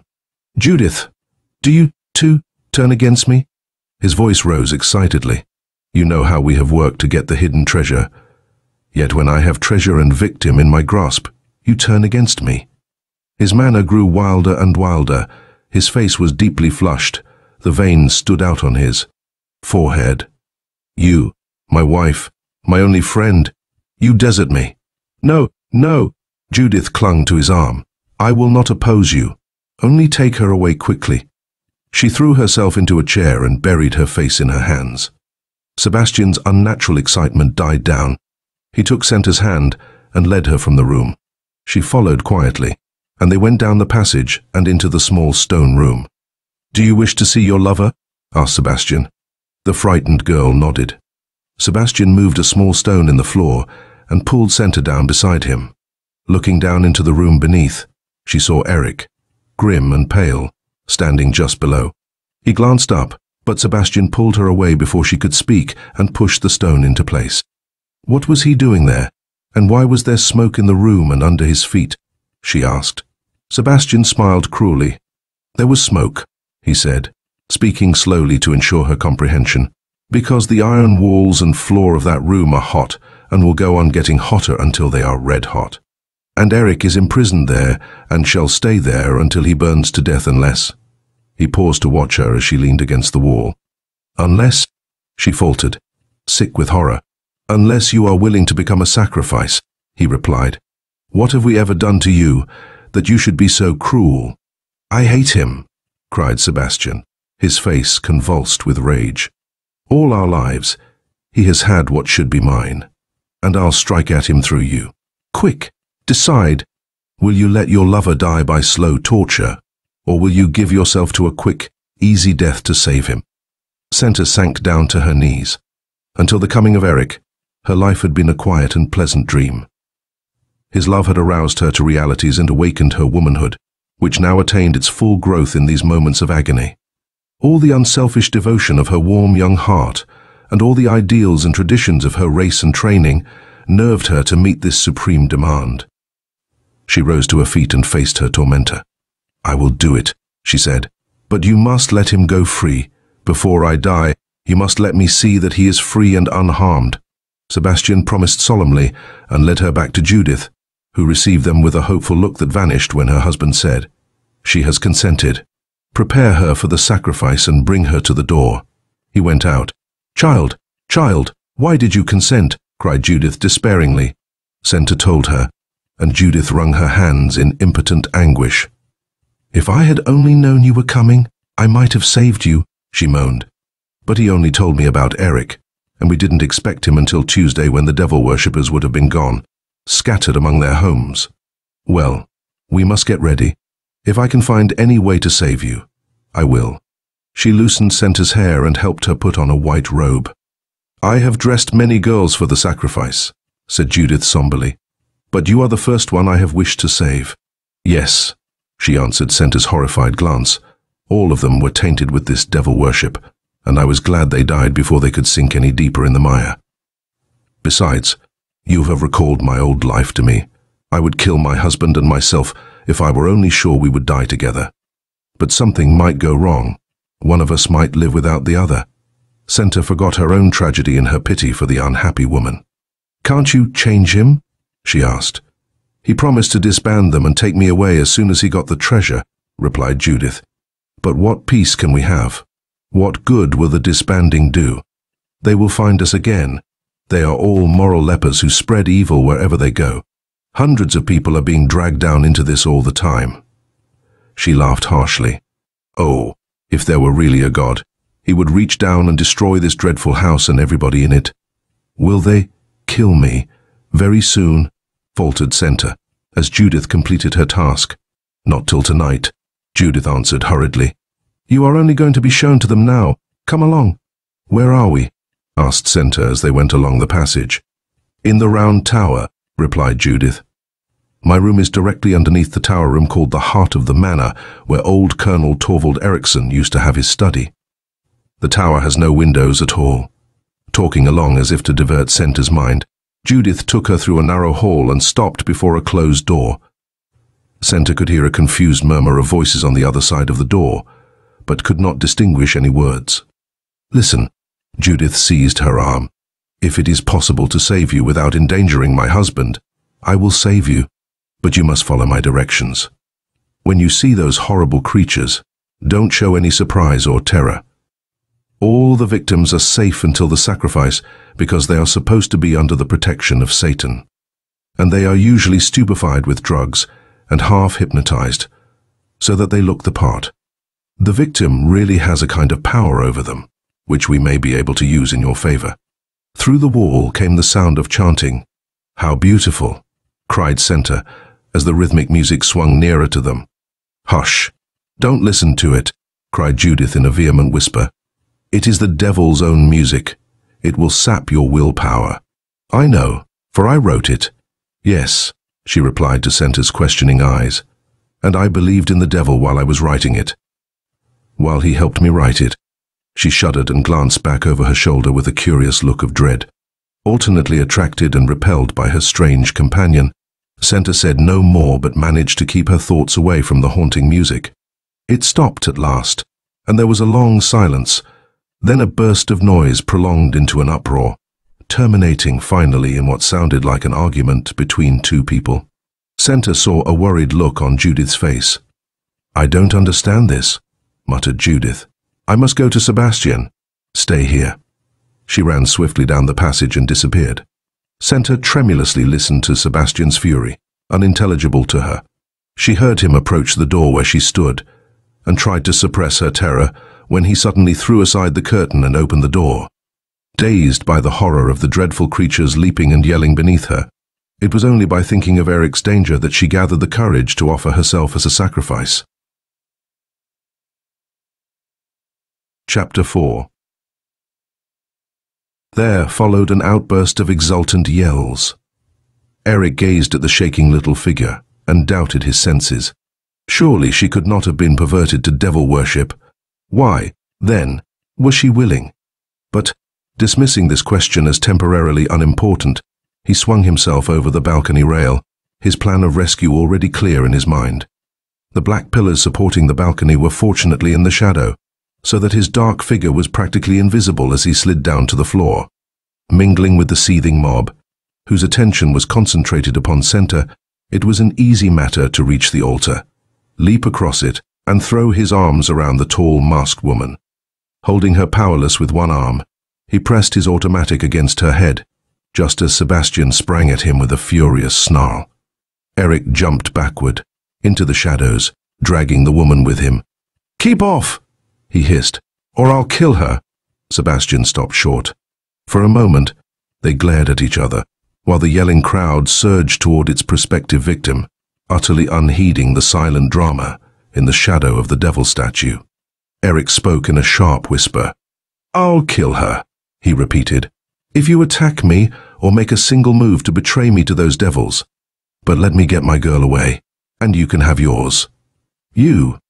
exclaimed Sebastian, speaking softly even in his amazement. The woman was struggling to raise her face, which Eric pressed tightly against his shoulder. "You're hurting her," protested Sebastian in an agonized whisper. The sight of Center's terror had made Eric quite merciless. "I'll do worse than hurt her," he threatened. "If you don't help me get Center away.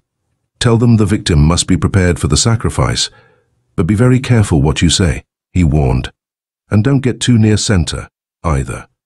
Sebastian turned abruptly, and his imperious voice compelled the attention of the frenzied creatures. "You have seen the victim," he told them. "Now she must be taken away to be prepared.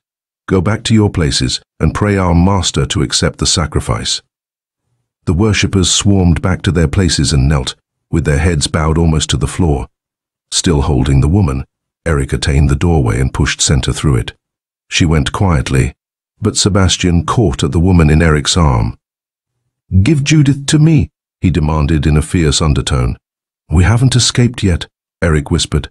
He lifted her across the threshold and slammed the narrow door in Sebastian's furious face. But the door had no lock, and Sebastian tore it open and pursued them down the passage. Eric knew that even if Sebastian had a gun, he dared not shoot for fear of wounding Judith. He, therefore, held her fast in one arm. Pushing Center before him, he took the first turning that offered and found himself again at the door of the stone room above the torture cell. A glance showed him that the guard still lay under the bench. Eric released Judith and turned to bar the door, but Sebastian had already stepped inside and slammed the door. Eric found himself looking into the muzzle of a pistol. Before Sebastian had time to say, "Hands up!" Eric dived, and, tackling in football style, he knocked Sebastian's feet from under him. The gun exploded harmlessly in the air, and Sebastian went down. His head crashed against the stone floor, and he lay motionless. With an anguished moan, Judith threw herself down by her husband, but Eric pushed her gently aside, lifted the unconscious man, and laid him on a bench. "He is only stunned. It isn't serious," he told her, adding mentally, "More's the pity." Judith lifted tragic eyes to Eric's face. "If he dies," she said, "you will have killed your cousin." "My cousin," exclaimed Eric. He leaned over and studied the quiet face. "Sebastian Eriksson," he said thoughtfully. "I heard he was dead years ago, but even without the scars, I wouldn't have known him. We were never together at all, except for a week he spent with us just after his father died. We were only boys at the time, but we hated each other even then. And his hate has grown with the years," said Judith somberly. "Well, I had almost forgotten him," remarked Eric. "My father tried to befriend him, meant to adopt him, in fact, but he was such a treacherous, sneering, malignant brute that I think we were all glad when he disappeared. He acted as if we had done him a mortal injury." "You had," cried Judith with flashing eyes. "Your father had stolen the inheritance. Why should Torvald Eriksson leave his fortune in trust for Sigismund's son, Sigismund, who denounced his father and would have nothing whatever to do with him? Whereas Eldred was high among the devil worshippers, and was his father's faithful helper and companion till death. And from what I've heard of Uncle Eldred, Eric commented grimly, Torvald Eriksson's death was probably hastened by his faithful companion. There was no love lost between them. Eldred was a good son to him, she maintained, and yet his son was disinherited. She laid her hand tenderly on Sebastian's head. Well, my dear girl, there's no good arguing about it now, remarked Eric, smiling. Anyway, Lord knows I've not a cent in the world that I didn't earn myself. But you will have, she cried quickly. You are 30. Oh, ho, said Eric. So that's the explanation of all this mix-up. Our friend here learned something one of those times I caught him listening at keyholes while he lived with us. It was his right to know, she flashed. He thought anything he chose to do was his right, Eric replied. He didn't know the meaning of loyalty. He stopped, as a startling thought occurred to him. By heaven, he cried, I wouldn't be a bit surprised if he's the traitor those devil worshippers are trying to discover. It would be just like him. Judith's ghastly face showed that his guess had hit the mark. Hush! She gasped. They would tear him to pieces if they knew. Julius suspects already, but is afraid to say anything without more proof. I begged Sebastian not to do it, but he wanted to get more money so we two could go away. You won't betray him? Not unless I find it necessary for our own protection, he answered coolly. The soft thud of a gently closed door broke through their preoccupation. Eric whirled around, his eyes seeking the guard under the bench. The guard was gone. Eric flung open the door and heard someone running swiftly down the passage. But he must have heard everything, cried Judith when he told her. He has gone to tell them. Only Sebastian can control them, and he is unconscious. Oh, what can we do? She wrung her hands. Then she looked intently at Eric. You are very much alike, she said, half under her breath. I believe we can do it. We will have to risk it. Pick up Sebastian and come with me. Realizing that for the moment their interests were one, Eric obeyed. Judith led them to her own room, and while Eric placed Sebastian on a couch, Judith went into an inner room from which she brought a small square box. This is a makeup box, she said, opening it and taking out a number of little jars and brushes. We use it in certain ceremonies. Sit down. Eric sat down in the chair she indicated. It was placed close beside Sebastian's couch, and at last, he began to guess at her purpose. You think I can pass for him? He asked doubtingly. Yes, declared Judith. You have the same build and coloring, and your voices are alike. Now, be still while I paint the scars on your face. Swiftly, but with infinite care, her long, clever fingers worked on Eric's face. With brush and grease paint and flesh-colored court plaster, she reproduced Sebastian's dreadful scars, line for line, gash for gash, twist for twist. And as she worked, she instructed Eric in the ritual for dismissing the devil worshippers to the long sleep that always intervened between the orgy and the sacrifice. The ritual was short, and Eric mastered it just as she completed her task. She led him up to a long mirror, and his doubts of her plan left him as he gazed at his reflection. He would have sworn that it was his cousin who faced him in the mirror. Judith detached from Sebastian's hand a strange ring of some flesh-colored metal, wide and thick like an old-fashioned wedding ring, with no stone or setting. She slipped it on Eric's right hand, where it seemed to become invisible. So closely did it resemble human skin. If you cannot manage them, pass your hand through the altar fires and seize their leader, she told him. But mind you must touch the devil fire first. Concluding that she, too, was tainted with all these evil terrors, he promised lightly. Then she handed him Sebastian's heavy whip. Be violent, she warned. Rage and storm and carry things with a high hand. That is how he keeps his hold on them. When you have dismissed them, come back here, and we can plan to get out. What about Center? Asked Eric. We will hide in a place I know, answered Judith, putting her arm around Center. She looked straight into Eric's distrustful eyes. If anything should happen to you, I will get her out of this place at any cost, she promised earnestly. They shall not have her. Indeed, you can trust her to me. I believe I can, said Eric, clasping her hand. Center clutched his arm. If you're going into danger, I want to go too. Oh, Take me with you, she implored as he caught her into his arms. He kissed her once and put her down. That's impossible, sweetheart, he answered. It would only increase the danger. Making sure that his pistol was ready to hand, he closed the door behind him and went down the passage as Judith had directed. The vast hall was in an uproar. The mob surged this way and that, some calling for one course of action, some for another, but all joined in execrating Sebastian. The very chaos was in his favor, Eric realized, as he stood unnoticed in the shadow of the devil statue. It behooved him to act quickly, before Julius or another could assume the leadership and weld all that disorganized malevolence into one death-dealing purpose. With a swift leap, he cleared the now blazing altar fires and was standing upright on the altar before the frenzied horde knew he was near. There was an instant, death-like silence. Those nearest the altar fell back. Above the leaping flames, Eric gazed down into the sea of vicious faces and watched their flushed hatred fade into cringing fear. For the first time, he considered the faces individually, and with difficulty repressed a cry as he recognized in a creature with streaming hair and swollen features. A pretty debutante with whom he had danced a few nights ago. Several of the men he knew, too. Clubmen and men about town, like Schuyler Van Tassel, whose mutilated body now lay at his feet. The very commonplaceness of their outward life made him realize how appallingly far the dreadful stream of pollution had run. While they were still under the spell of his sudden appearance, he began the ritual of dismissal that Judith had taught him. For a moment, he was not interrupted. Then, with a yell in which hatred and fear and rage were equally blended, Julius sprang out from the crowd and stood in front of the altar. "The flames of hell cannot shield you," he shrieked. "Death to the traitor, slow death. Death," howled the devil worshippers, surging forward. Eric laughed. "Death," he cried, in Sebastian's mocking tone. "Is that your worst? Then see what Satan's high priest can inflict," still closely imitating Sebastian's rather grandiloquent gestures. He swept his hand through the flames, seized Julius by the throat, and jerked him up to the altar. The agonized screech that burst from Julius surprised Eric as much as it terrorized the devil worshippers.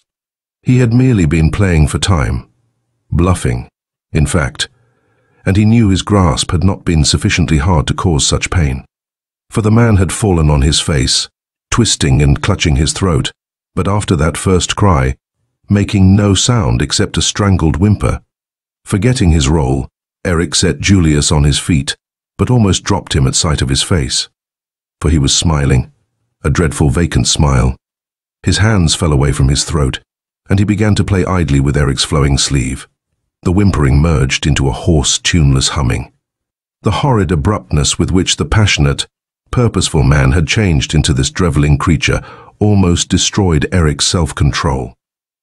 As for the devil worshippers, they flung themselves face downward, shrieking, "The judgment! We have seen it before! Have mercy, Sebastian! Have mercy, O most dreadful Lord Satan!" But Julius went on smiling and humming and watching the leaping flames. Eric managed to pull himself together, again began the ritual of dismissal, and this time pursued it to its close. But as he paused on the last words, a sudden cry went up from the kneeling people. He turned. At the foot of the altar stood Sebastian. The devil worshippers stared dazedly from the Sebastian on the altar to the Sebastian below it. "There is the traitor," cried Eric.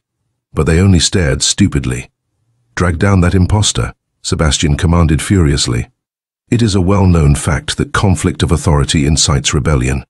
The worshippers, at first almost ready to believe that Sebastian's dreadful powers had enabled him to materialize another body, took courage at this sign of discord.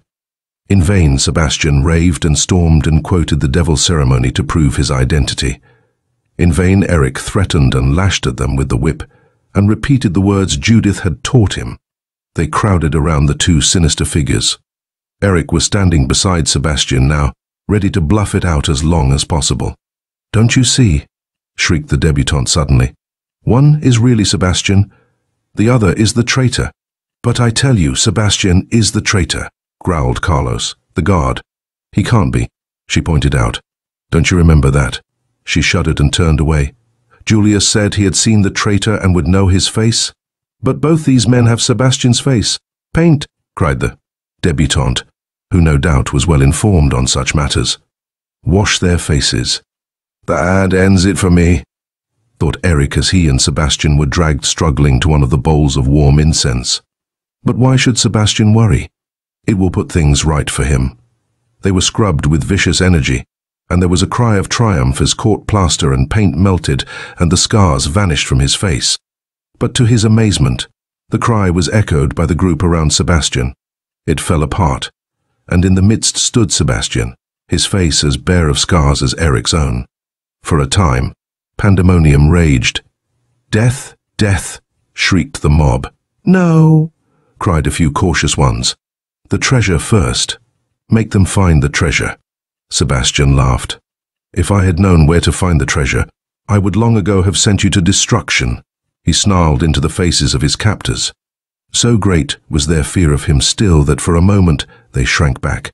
And in that instant's pause, a strain of wild music came faintly from somewhere within the manor. Nearer and nearer it came, strangely disturbing in its fitful rhythm, and the fury of the devil worshippers died as if under a spell. The strains broke into a wailing climax, and a long sigh went up as Center stood within the doorway. Her face was rigid and ghastly white, and her voice was strangely discordant as she chanted, "Give me the condemned, O ye people of the pit. The dreadful power that fills my soul will deal with them through me." Again, there was a violent controversy.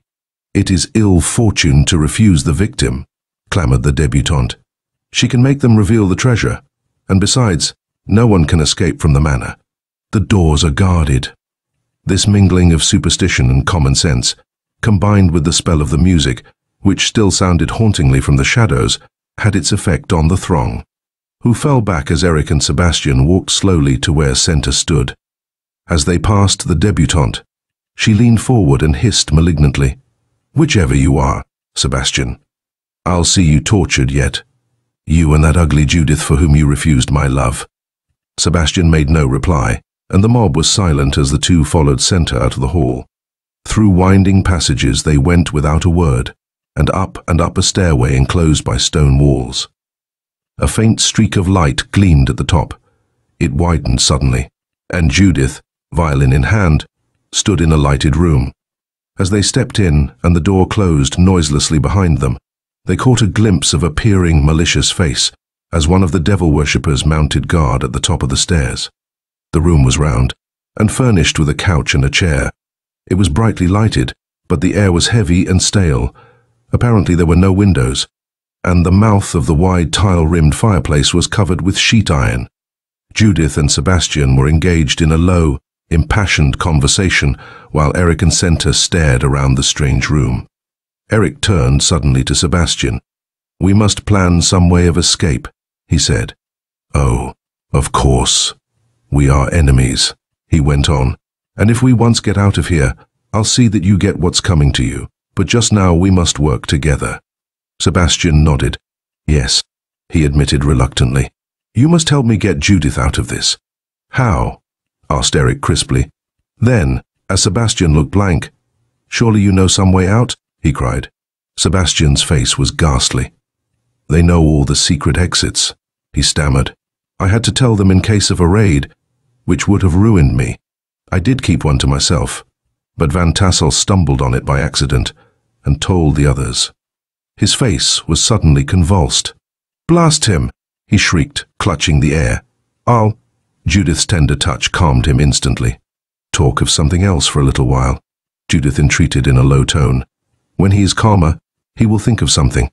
Eric hesitated, but, realizing that Center's chance of escape was largely dependent on the other two, he complied. "What is this room?" he asked. "The Round Tower," Judith replied absently, her anxious eyes on her husband's brooding face. "The room known as the heart of the manor." Eric and Center exchanged glances. Sebastian looked up. "The heart of the manor," he repeated. "Old Torvald ate his heart out in this room, the canting hypocrite." "And you and Uncle Eldred assisted that operation?" Eric asked incisively. "Yes," cried Sebastian. "Oh, it doesn't matter. Dearest, I'm through. We're all as good as dead. We paid him out for his reform and for favoring your father, but we couldn't get him to tell about the treasure. But you. No. He roused himself suddenly and faced Eric. Where is the treasure? The treasure be damned, cried Eric, almost beside himself with anxiety for Center. We've got to find a way out. There is no way out, but one, and when we take that way, all in this accursed house will go with us. I know that way. We planned it years ago. Judith, my wife, will go that way together. Judith stood beside his chair and pressed his head against her shoulder. I've been trying to think of some way out for you two, she told Eric, but I'm afraid. She stopped suddenly, her gaze falling on Eric's hand. He looked down at the thick lead band. Why? It is poisoned. Heat releases the spring, and when the poison is pressed into the throat, it causes instant insanity. Eric hastily drew off the ring, with a shuddering memory of Julius, and thrust it into his pocket. If you would only give up the treasure, urged Judith. That would hold them off until we could think up something. Eric clenched his teeth in frustration. I tell you, I don't know where the treasure is, he almost shouted. I don't even know what it is. Doesn't he know? Not where it is, replied Judith. He found out through a spy in your lawyer's office that you were to inherit when you turned 30 and found the note in your room, but that's all we know. Oh, she cried piteously. I wanted him to give it up and go away.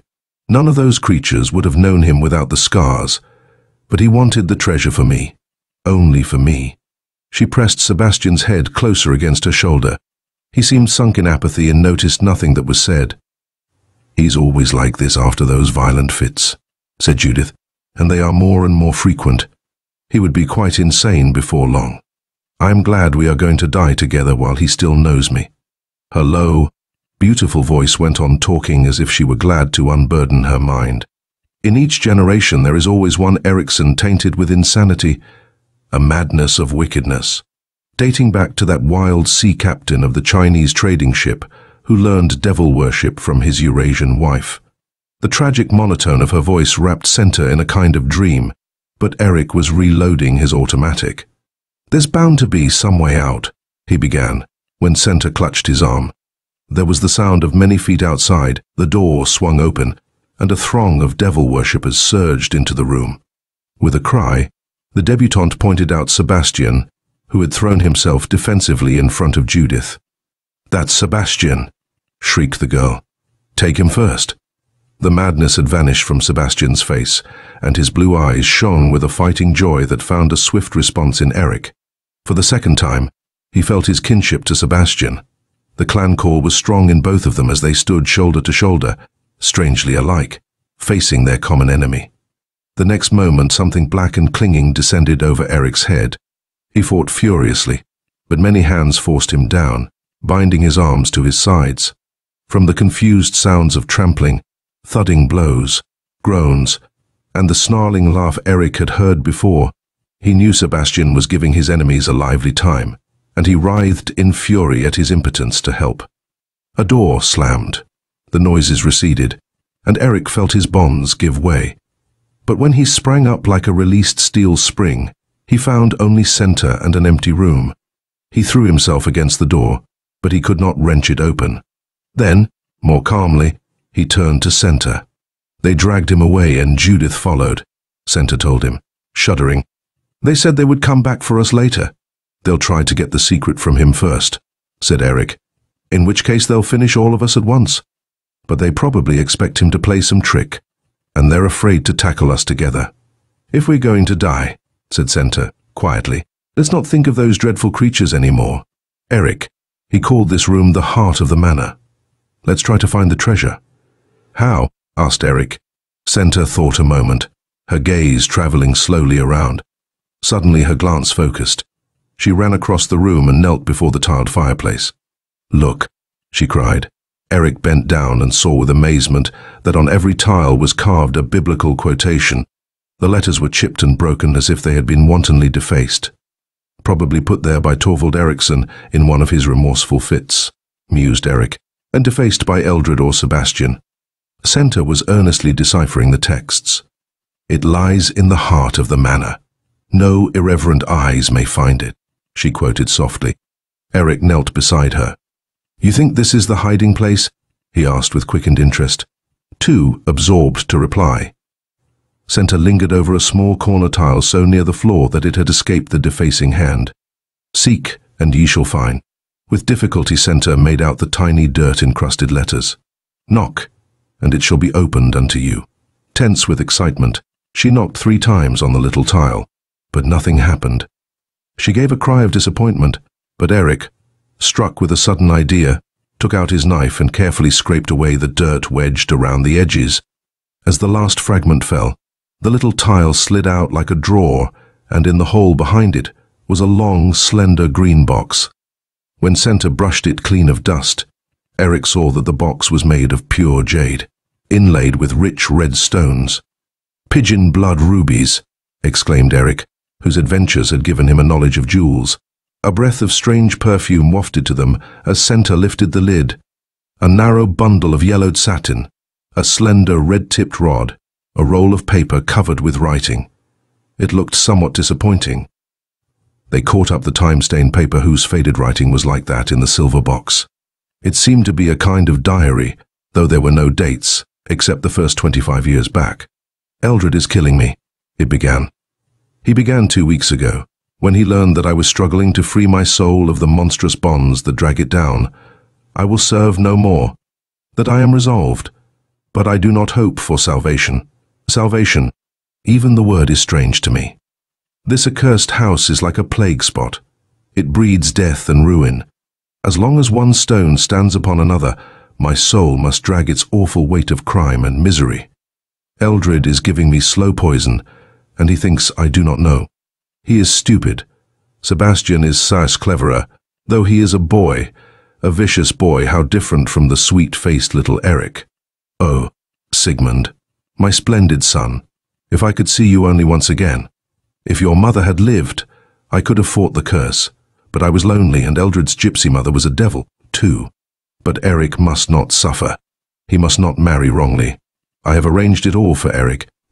Senta is a mere baby now, but her grandmother was Sigmund's mother's dearest friend. It is good blood, clean and honorable. They will think Sigmund's mother left them the grey house. They are poor and romantic, and so will accept the queer conditions. The search will bind the 2 young things together. They will lift the curse. Is there a curse? Somehow, in the long hours I have spent here where Eldred has imprisoned me, I've come to know that the curse was not hereditary madness, but the madness that comes of violence and lack of self-control. Eldred wants the treasure. He knows I have hidden it, but he does not know that while he thought he had me cooped up here, I've made all arrangements with my lawyers and have hidden the silver box under the guidestone. He wants the wand, but he shall never have it. Yet I dare not destroy it. I am afraid of it. I touch it and the old mad lust for power surges up in me. Eric, Eric, destroy the wand before it wrecks your life. It destroyed mine, and my father's, and his father, the sea captain, who had it of that beautiful accursed woman who has been the bane of our house.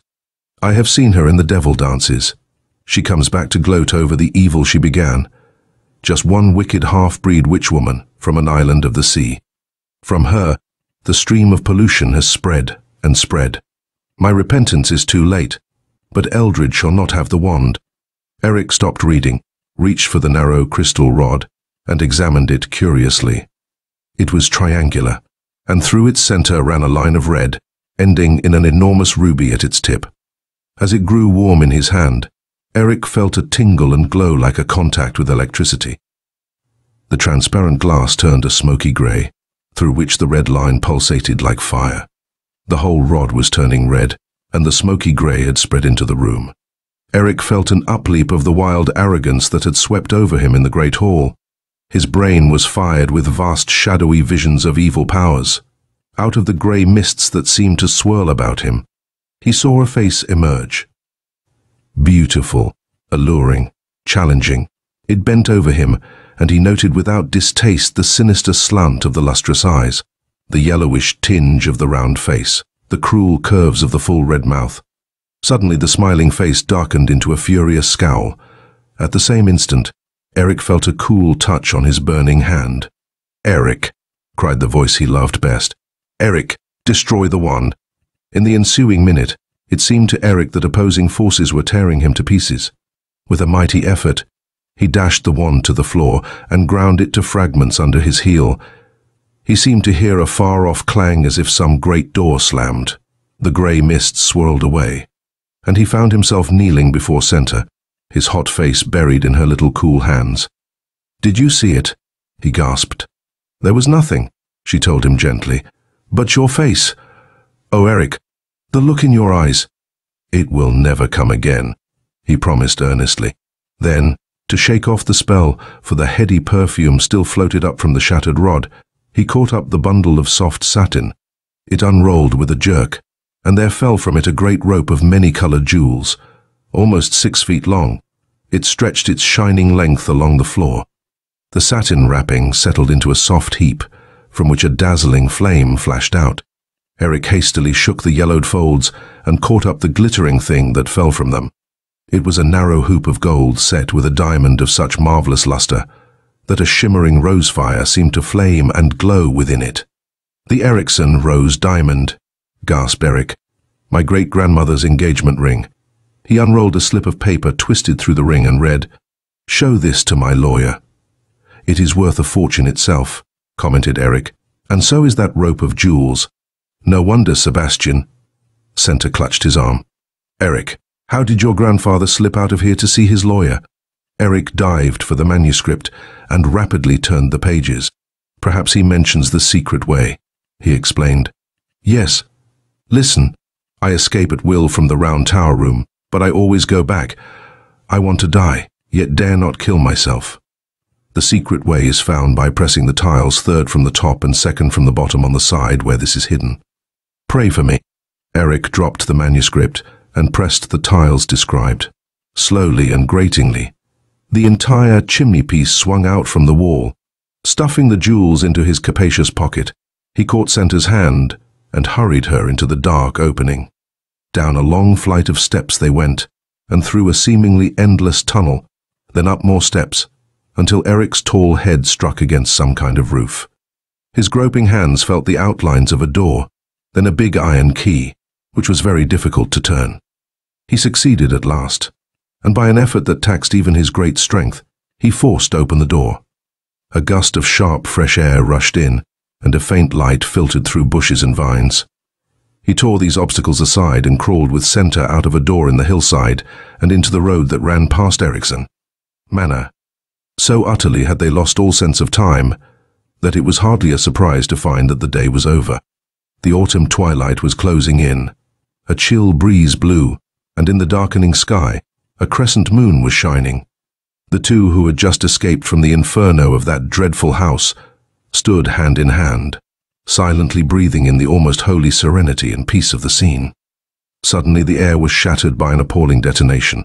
The old manor house far down the lane of trees rocked and swayed, then tumbled in on itself and crashed to the earth. The air was filled with smoke, hurtling stones and flying masonry and uprooted trees. Eric and Center were thrown to the ground, but Eric managed to drag Center back through the hillside door, and in the shelter of the tunnel, they crouched until the storm of missiles was past. When they ventured outside at last, the place where Ericsson Manor had stood for so long was only a deep pit in the midst of a bare plain piled with jagged stones. "Sebastian set off his mine," said Eric. "Poor Judith," whispered Center, tears running down her face. "But they went together as they wanted to, and that's all that matters." Eric drew her closer to him. "To be together, that's all that matters," he repeated. He slipped something on her finger, and Center saw the glow of the rose diamond. A little later, Eric found his car, which he had parked in the road outside the big gate. It was battered and bent, but he managed to make it go, and in the starlit dusk, they drove away. Devil Manor was gone, with all its evil horde, and perhaps old Thorvald's soul found rest at last. End of Devil Manor by E.B. Jordan. This is the end of the story. Tell us what you think in the comments section. Please subscribe and ring the notification bell so you'll be the first to know when we release new content. If you want to support us, consider joining our channel membership. You will get instant early access to more than 100 stories before their release. This is the only way to support our channel.